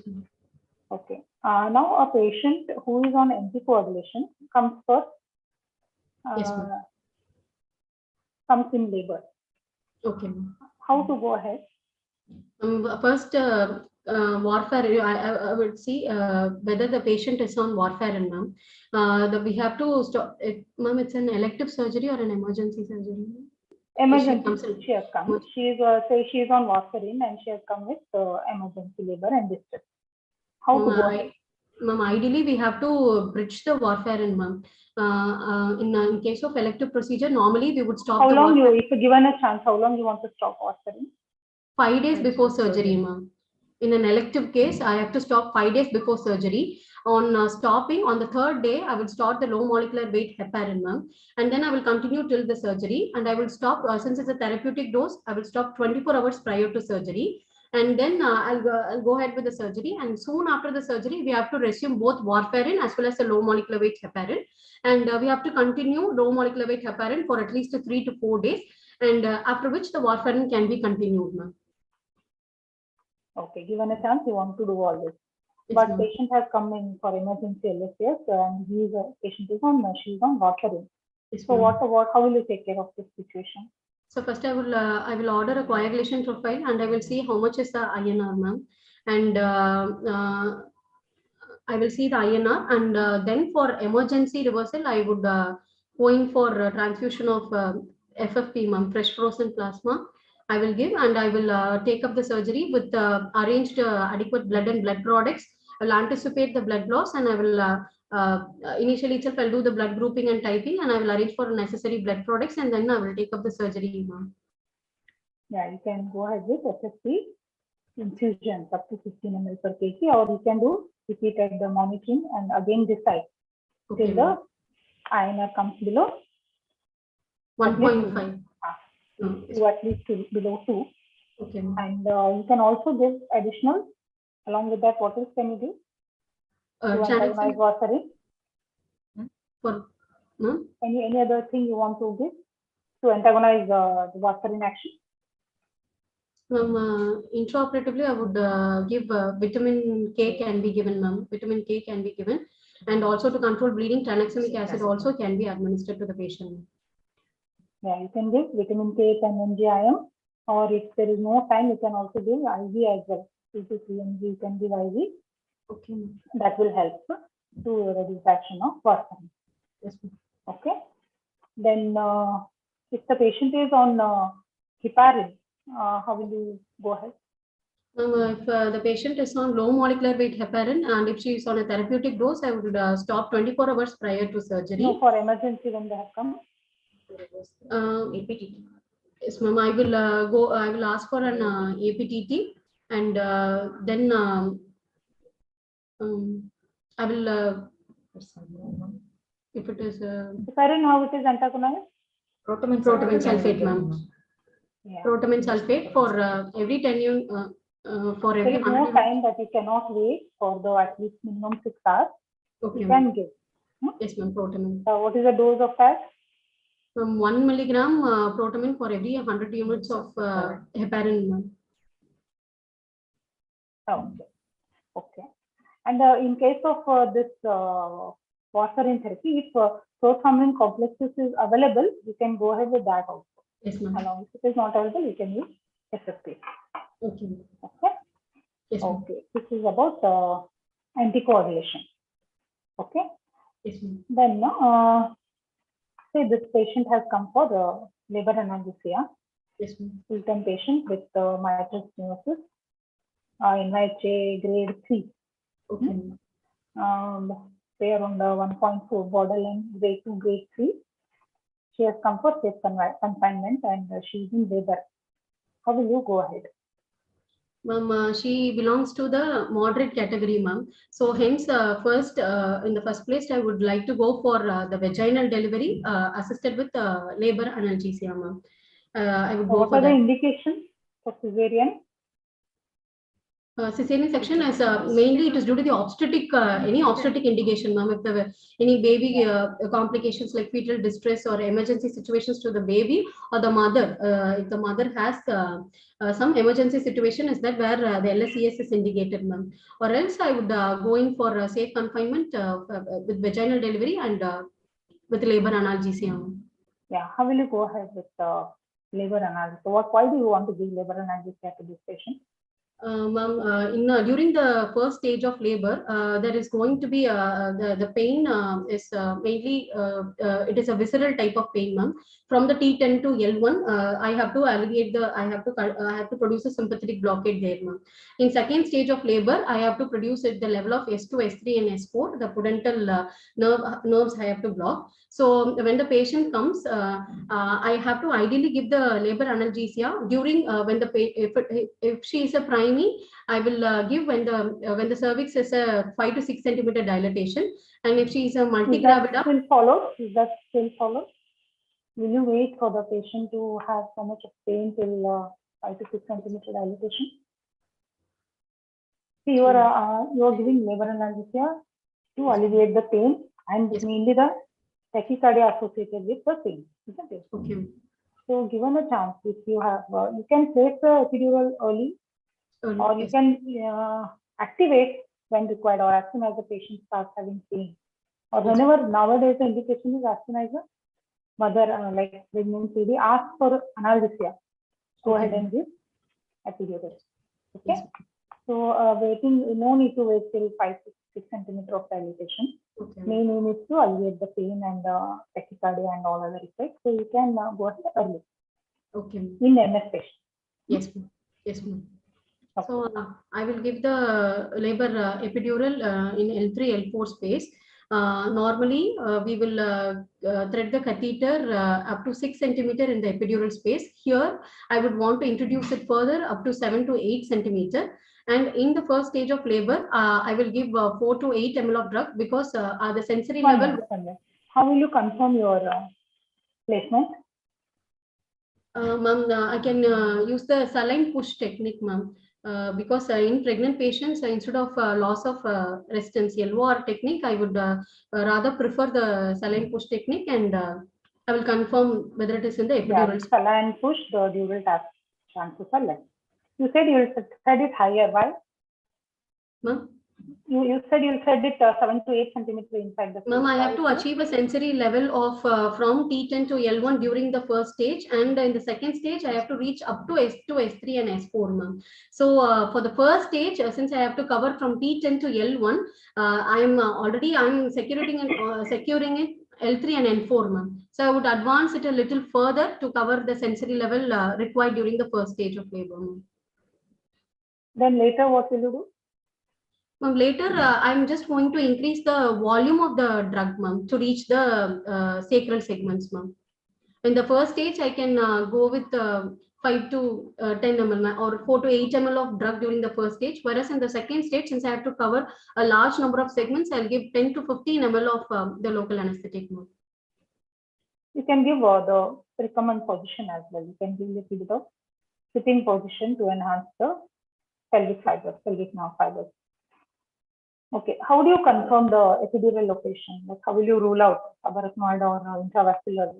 By giving test dose, ma'am. In this patient, since my patient has mitral stenosis, I would avoid adrenaline in the test dose. Directly, I would go in for 3 ml of 1.5% lignocaine. I will give. And I will wait for another 3 minutes, and I will check for any loss of hip flexion, ma'am, to confirm the placement in the subarachnoid. If it is accidentally in the subarachnoid space, then there could be a loss of hip flexion, ma'am. in my patient, I cannot add adrenaline, ma'am. If I could add adrenaline, I would see an increase in heart rate of more than 20 to 40 within 30 seconds of administration. That also will confirm the accidental placement. Yeah, again, regarding this epidural district, there are two schools of thought. Okay, some of them still go ahead thinking that hardly 5 to 10 mics of adrenaline. Yes, again, you have to weigh the risk and benefit. okay. Like, it is better to rule out confirm the epidural placement, they say. Some of them say it is the right already basal tachycardia is there and you're further increasing like that. But whatever you say in your exam, Okay. you just justify. Okay, but during my cases, I do give 2 to 3 ml of lignocaine with adrenaline to confirm the position, and I have observed that there is no much increase in the heart rate. Okay, so that should be fine, I feel, because the negative aspiration doesn't rule out intravascular placement. That is why in pregnancy especially. So it is better to give. I do give, but in exam, whatever you say, you justify your answer. Yes, ma'am. Okay. Then regarding this epidural placement also, you try to keep around 3 to 5 centimeters in the space because of migration, and this thing is also chances of intravascular this thing is very high because highly engorged vessels are there. So you can take care of that. Okay. What are the other options for epidural labor analgesia? Ma'am, there are non-pharmacological methods also, ma'am. Non-pharmacological methods like acupuncture and then breathing techniques also can be told to the patient, wherein we give a coordinated approach, ma'am. Like we have to train the patient that this is a natural process where we have to teach her the breathing techniques also, and then we can also going for TENS, ma'am, transcutaneous electric nerve stimulation. In that we have to place two electrodes, and the TENS, it works on the gate control theory, ma'am, wherein the pain impulses are not even delivered to the substantia gelatinosa.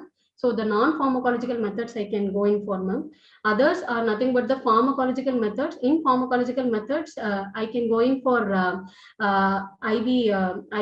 opioids I can go in for, ma'am, or inhaled opioids can be given. And in neuraxil, apart from epidural, we can also give combined spinal epidural, caudal and paracervical and pudendal nerve blocks can also be given, ma'am. Okay, we'll discuss that again now, regional versus GA.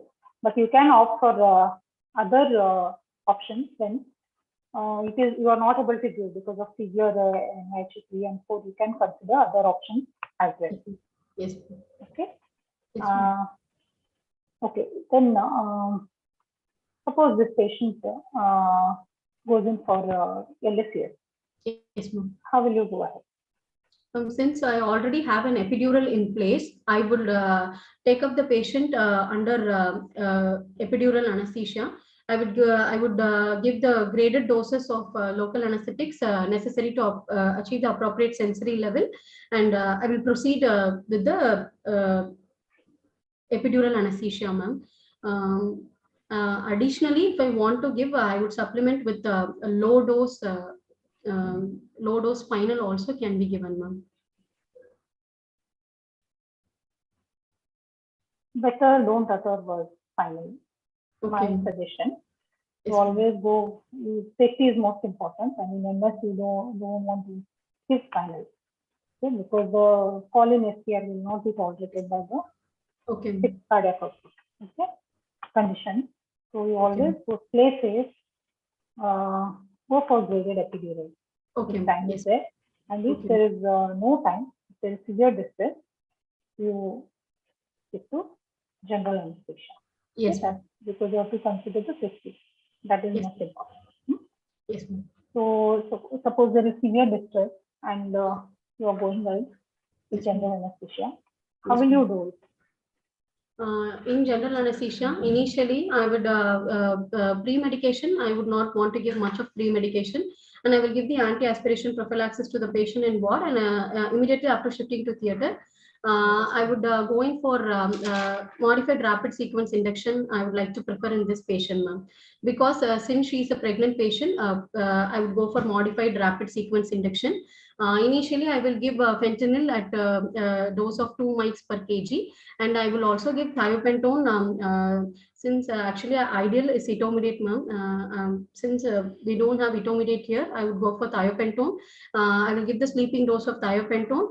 Here, during the modified rapid sequence induction, is where first while I'm doing the pre-oxygenation, I would try to give the minimal number of the positive pressure ventilation, and I will also ask another person to give the cricoid pressure till I secure the tube. After giving the sleeping dose of thiopentone, I will give the succinylcholine 2 mg per kg, and I will secure tube.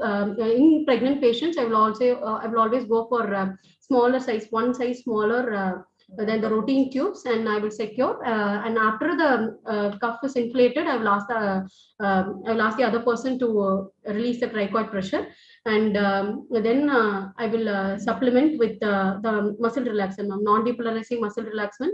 I will give ecuronium at a loading bolus dose of 0.1 mg per kg, and in inhalational anesthetics, I will keep it as sub-anesthetic doses, ma'am.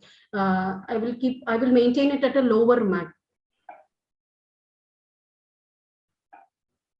Okay, go ahead. Yes, ma'am. And for maintenance of the anesthesia, so I will give nitrous oxide and oxygen in a combination of 50:50%. Nitrous oxide can be avoided if the patient has pulmonary hypertension. And for maintenance, I will give adequate opioids and non-depolarizing muscle relaxant vecuronium I will give. And inhalational anesthetic maintained at appropriate doses. And after the surgery, after the proper reversal of the non-depolarizing muscle relaxant, I will extubate the patient without after adequate analgesia. I will extubate the patient. Okay, nitrous oxide you avoid. If any sign Okay. of pulmonary hypertension is there, you better avoid the nitrous oxide. You won't tell that. Okay. And what are the problems? When do you expect the problem in during normal? In general anesthesia, I am more concerned with the airway, ma'am. Since they are pregnant patients, generally they will have there will be increased capillary permeability, and hence they can have an airway edema is more common in them. The pre-op Mallampatti classification is what we see is not going to be the exact situation while we are going to intubate because of the increased capillary permeability and airway edema, ma'am. So I'm more concerned with the airway in case of general anesthesia, and no, I'm asking which are the points when you need to be careful in a patient of MS with cesarean, like when you expect some complications. During induction, ma'am. During induction, if, I should not decrease the SPR to such an extent that it can lead to decompensation, ma'am. So we have to give any drug. It should be given a graded manner, and I will also like to avoid propofol since it can cause a decrease in SPR. I have used thiopentone, and I've given it in a graded manner to. No, to blunt the stress response. Yes, ma'am. You want to add something else? I have to give adequate opioids has to be given, ma'am, in order to blunt the stress. But you have to consider fetal circulation as well. Fetal is still in place. Yes, ma'am. So what are the other options? Opioids, you can't give full dose to blunt the stress response. Yes, isn't it? Because you have to take care of fetal-maternal circulation as well, isn't yes, it? ma'am. Yes, ma'am. So what are the other options? Ma'am, adequate. Many times give you only half dose, or some people even don't give opioid. They give after fetal extraction. Even if you give, you have to inform the neonatologist. Yes, ma'am. We have given opioids. Yes, ma'am. Yeah, you have given. They have to be ready to handle that. Yes, ma'am. To use other agents which are safe. Under beta blocker coverage, I can induce the patient, ma'am. Since the esmolol is of rapid onset and short duration of action, I can use it at a ratio of 500 mics per kg IV bolus, and then intraoperatively, if I want to continue, I can give it an infusion rate of 50 mics per kg per minute up to a maximum dose of 200 mics per kg per minute, ma'am. Yeah, you can continue on this one, or you can also do a dose of metoprolol as well. Yes, ma'am. You don't have the facility to do the smaller transfusion. Yes, ma'am. Okay. So better to use additional drug rather than giving high opioid in this patient. Okay. And you have to always tell in any pregnant patient, aspiration prophylaxis, Yes, how ma'am. you are shifting the patient in left lateral position, Position. and intraoperatively you have to mention about iodocaval compression, what wedge you are giving. Yes, Okay, ma'am. that is very important. Okay, ma'am. And you have to make a note of oxytocin, what you are going to give. Yes, ma'am. So Yeah, tell immediately me about after that. delivery, I will give 10 to 20 units of oxytocin in 1 liter or 1000 ml of crystalloids in a slow manner, because oxytocin by itself, it can cause the hypotension, the vasodilatation can occur. So that could produce the reflex tachycardia. So I would give in 1000 ml of crystalloid. Slowly you want to give the oxytocin. Slowly I want to give. Okay, fine. What about other options? Apart from oxytocin? Other oxytocin, anything? Ma'am, I would prefer to avoid methergine, ma'am, because it causes tachycardia. I would prefer to avoid methergine and also carboprast. I would try to avoid, ma'am. I would go with oxytocin. What about carbitocin? I will.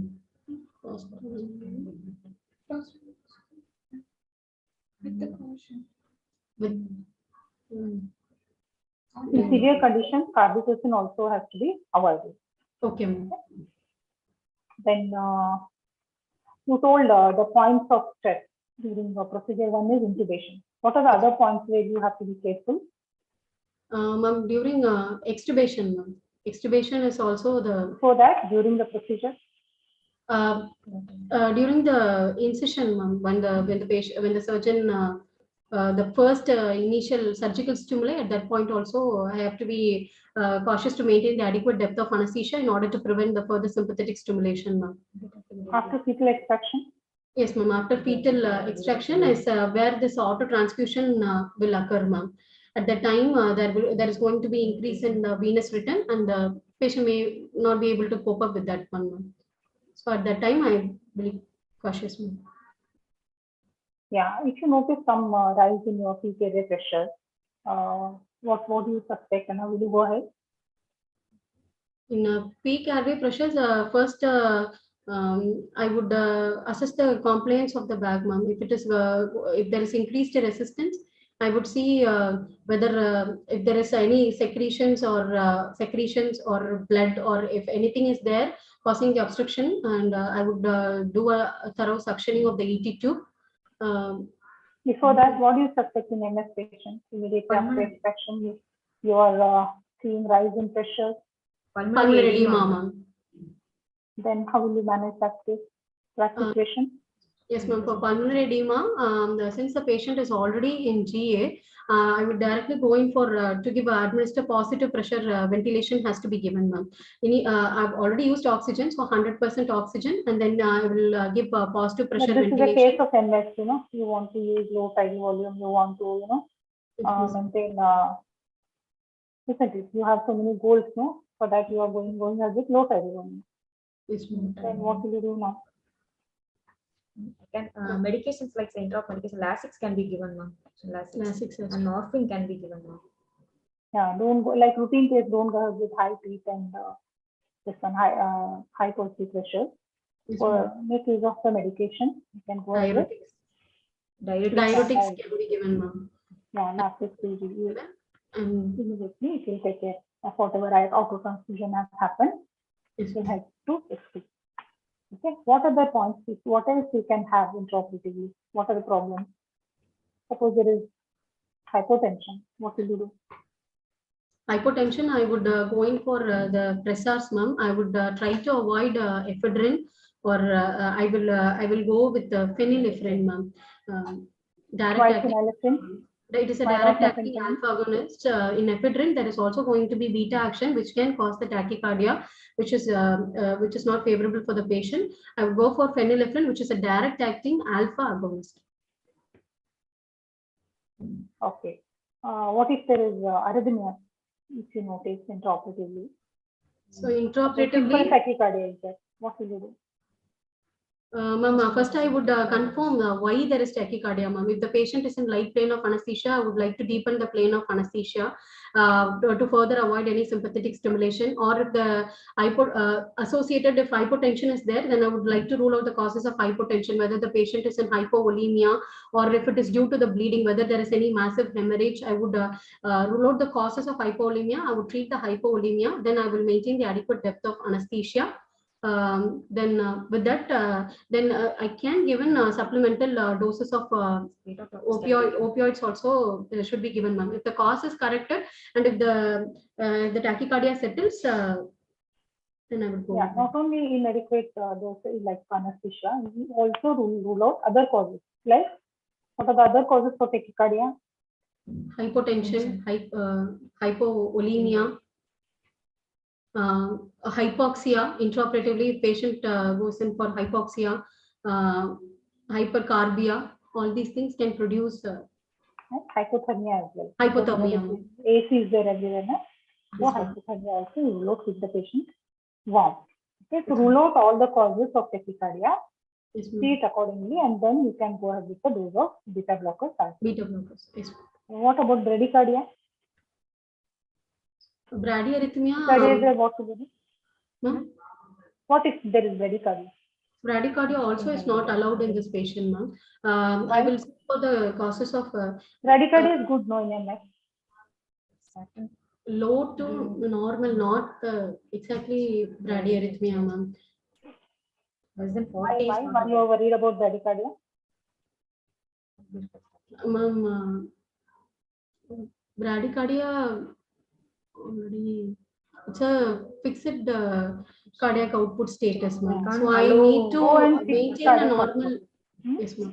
So the fetal circulation is further hampered. Yes, ma'am. Even after that, even the fixed cardiac output, you have to maintain normal heart rate because stroke volume cannot be altered. It is only for heart rate. Some amount of cardiac output has to be maintained, so you have to maintain heart rate. You can't permit bradycardia. Good means not lower. You have to maintain around 70 to 80 is ideal, not less than that. Okay. So even bradycardia, you should take it. Okay. Yes. Then what about monitoring? Monitoring. Which monitors you opt for? I would go for the standard ASA monitors, ma'am. ECG, NIBP, saturation probe, and temperature monitoring. Since I've induced with GA, ETCO2 is also I will prefer. And since I have a patient of moderate MS, I can also go in for the invasive monitoring like IABP, ma'am, intra-arterial blood pressure monitoring to monitor the hemodynamics. Yeah, arterial you want to place. Yes, ma'am. Yeah, you want to have the beat-to-beat variability. Yes, so it is good. Okay, and you can also opt for just one echo prior to cesarean if you have either transthoracic you can do, or if you have the option you can do C also, especially in case of environment GM4 you can opt for that. Okay. That will also guide. It will also help for fluid management as well. Yes, so you can go for invasive monitoring if the severity is more. Yes, ma'am. Okay. Then what about this one? Post-operative management. After adequate analgesia has to be given, ma'am. Even in the post-operative period, we have to maintain the goals which we followed intraoperatively. That is, we should avoid further tachycardia. We should maintain the adequate analgesia has to be given for the patient, ma'am. Since I have an epidural already in place, I can make use of that in the post-operative period to give adequate analgesia, and I can also go in for other systemic analgesia. Intraoperatively, I can go in for para infusion, 15 mg per kg. I will give, ma'am. Yeah, you can use lower dose of bupivacaine or propivacine infusion faster. Okay. In the post-operative period, again you notice some arrhythmia, some irregular pulse of things. Yes, what will you think and how will you go ahead? First, I will order for a 12 lead ECG and I will confirm what rhythm the patient is in. Ma'am, I think the patient is in atrial fibrillation. If the patient is in atrial fibrillation, I would like to go for the rate control and rhythm control. For the rate control, I will go in for the beta blockers, calcium channel blockers, or digoxin can be given, ma'am. For rhythm control, I will give amiodarone 150 mg IV stat followed by an infusion, that is 1 milligram per minute, 1 mg per minute for the first 6 hours, and followed by 0.5 mg per minute for the next 18 hours.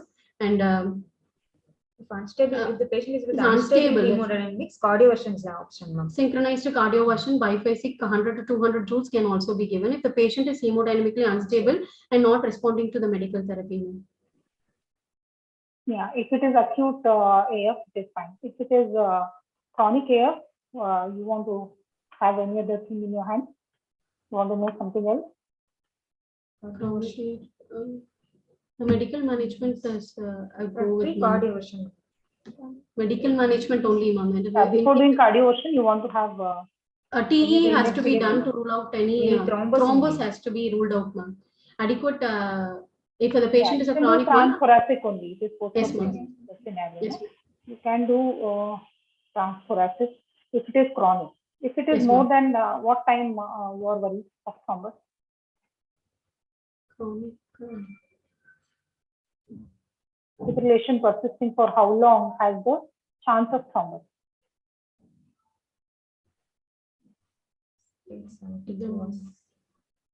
Yeah, it has to be more than at least 24 to 48 hours. That when it happens continuously for a long time, there is chance of thrombus.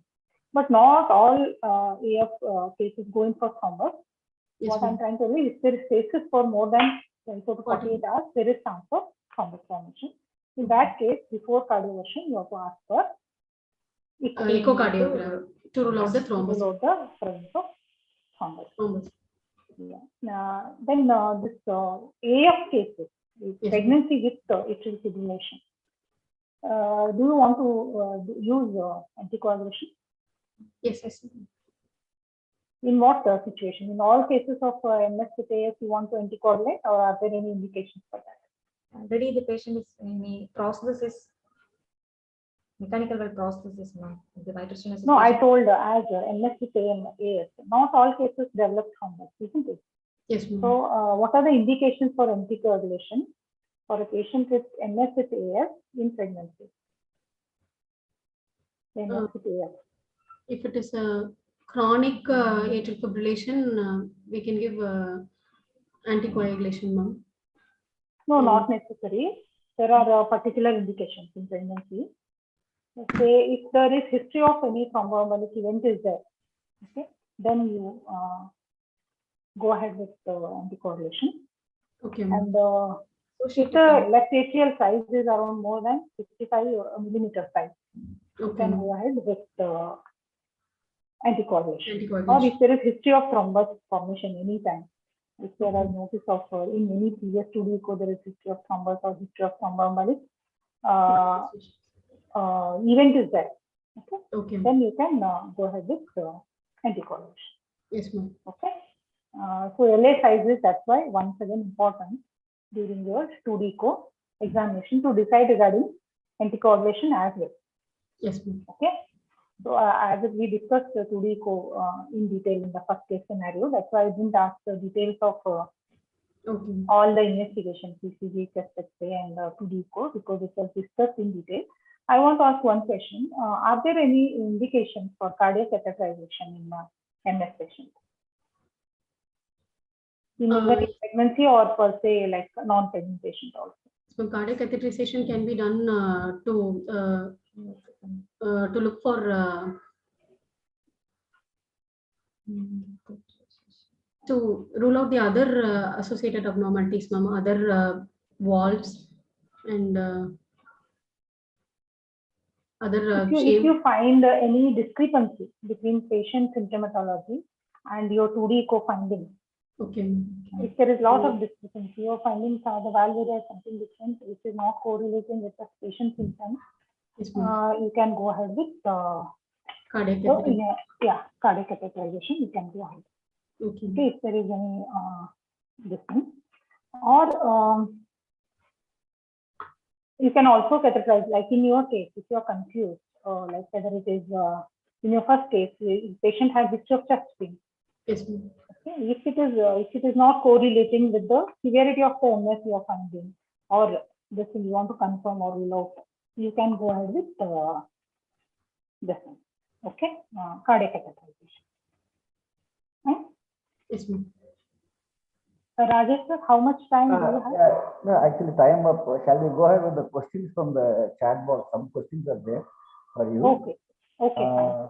Thank you. No, I picked up only one or two questions because other questions they have answered there itself. If it is of fetal distress condition for emergency LSAs, when the patient is having epidural catheter in situ, so what drug is preferred? Whether we can go for lignocaine or butylated? Yeah, it again depends on the fetal distress and obstetrician's distress as well. From PD's point of view, I think better to answer general anesthesia in this situation, right? Yeah, that's what it is better to go ahead with. If you don't have time, see, when you put the epidural, you have to patient has to have the benefit of the epidural. You have to give it in graded way.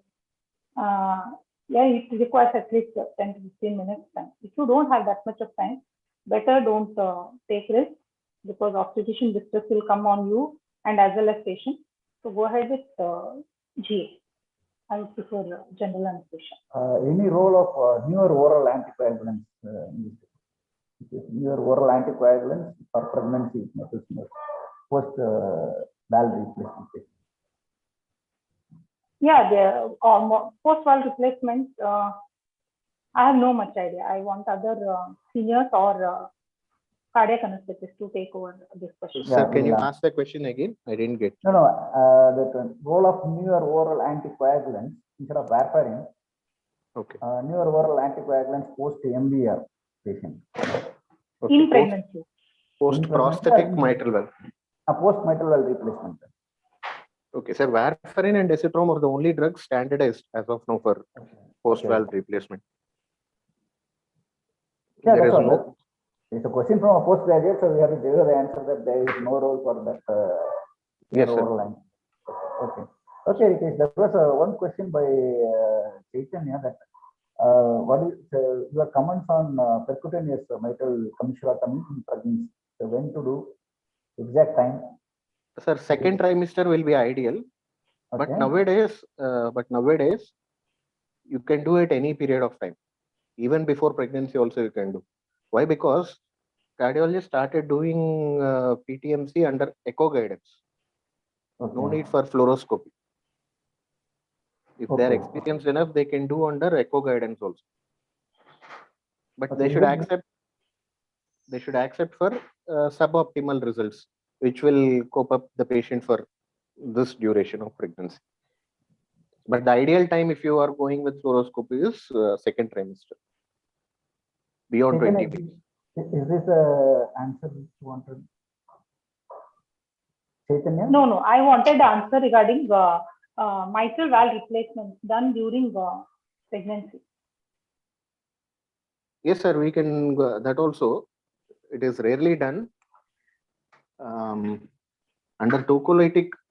This thing under tocolytic coverage, you can do mitral valve replacement in a pregnant patient. That too in second trimester or early third trimester. Yeah, they do along with cesarean as well, just prior to cesarean or after cesarean. Depends on the age of the baby, ma'am. If the patient is not tolerating the symptoms and all, you can go ahead with. But as known, the risk will be higher for delivery, this thing and all. You can. There are many cases reported in India that did successfully under the coverage of tocolytics. Okay. So there is no much other questions. Thank you, Dr. Rikesh and Dr. Chaitanya for this wonderful discussion. And thank you, Praveen and Ramya, for your presentation. Thank you very much. Students, you have done well. Ramya and Pravina, you have presented well. And I also want to thank Rajesh, Rikesh sir, and Guru Santhya, and entire team of online anesthesia. I want to thank for giving me this opportunity. Thank you, ma'am. Thank you, sir. Thank you, ma'am. Thank you, sir. Well presented. Thank you. Thank sir. you.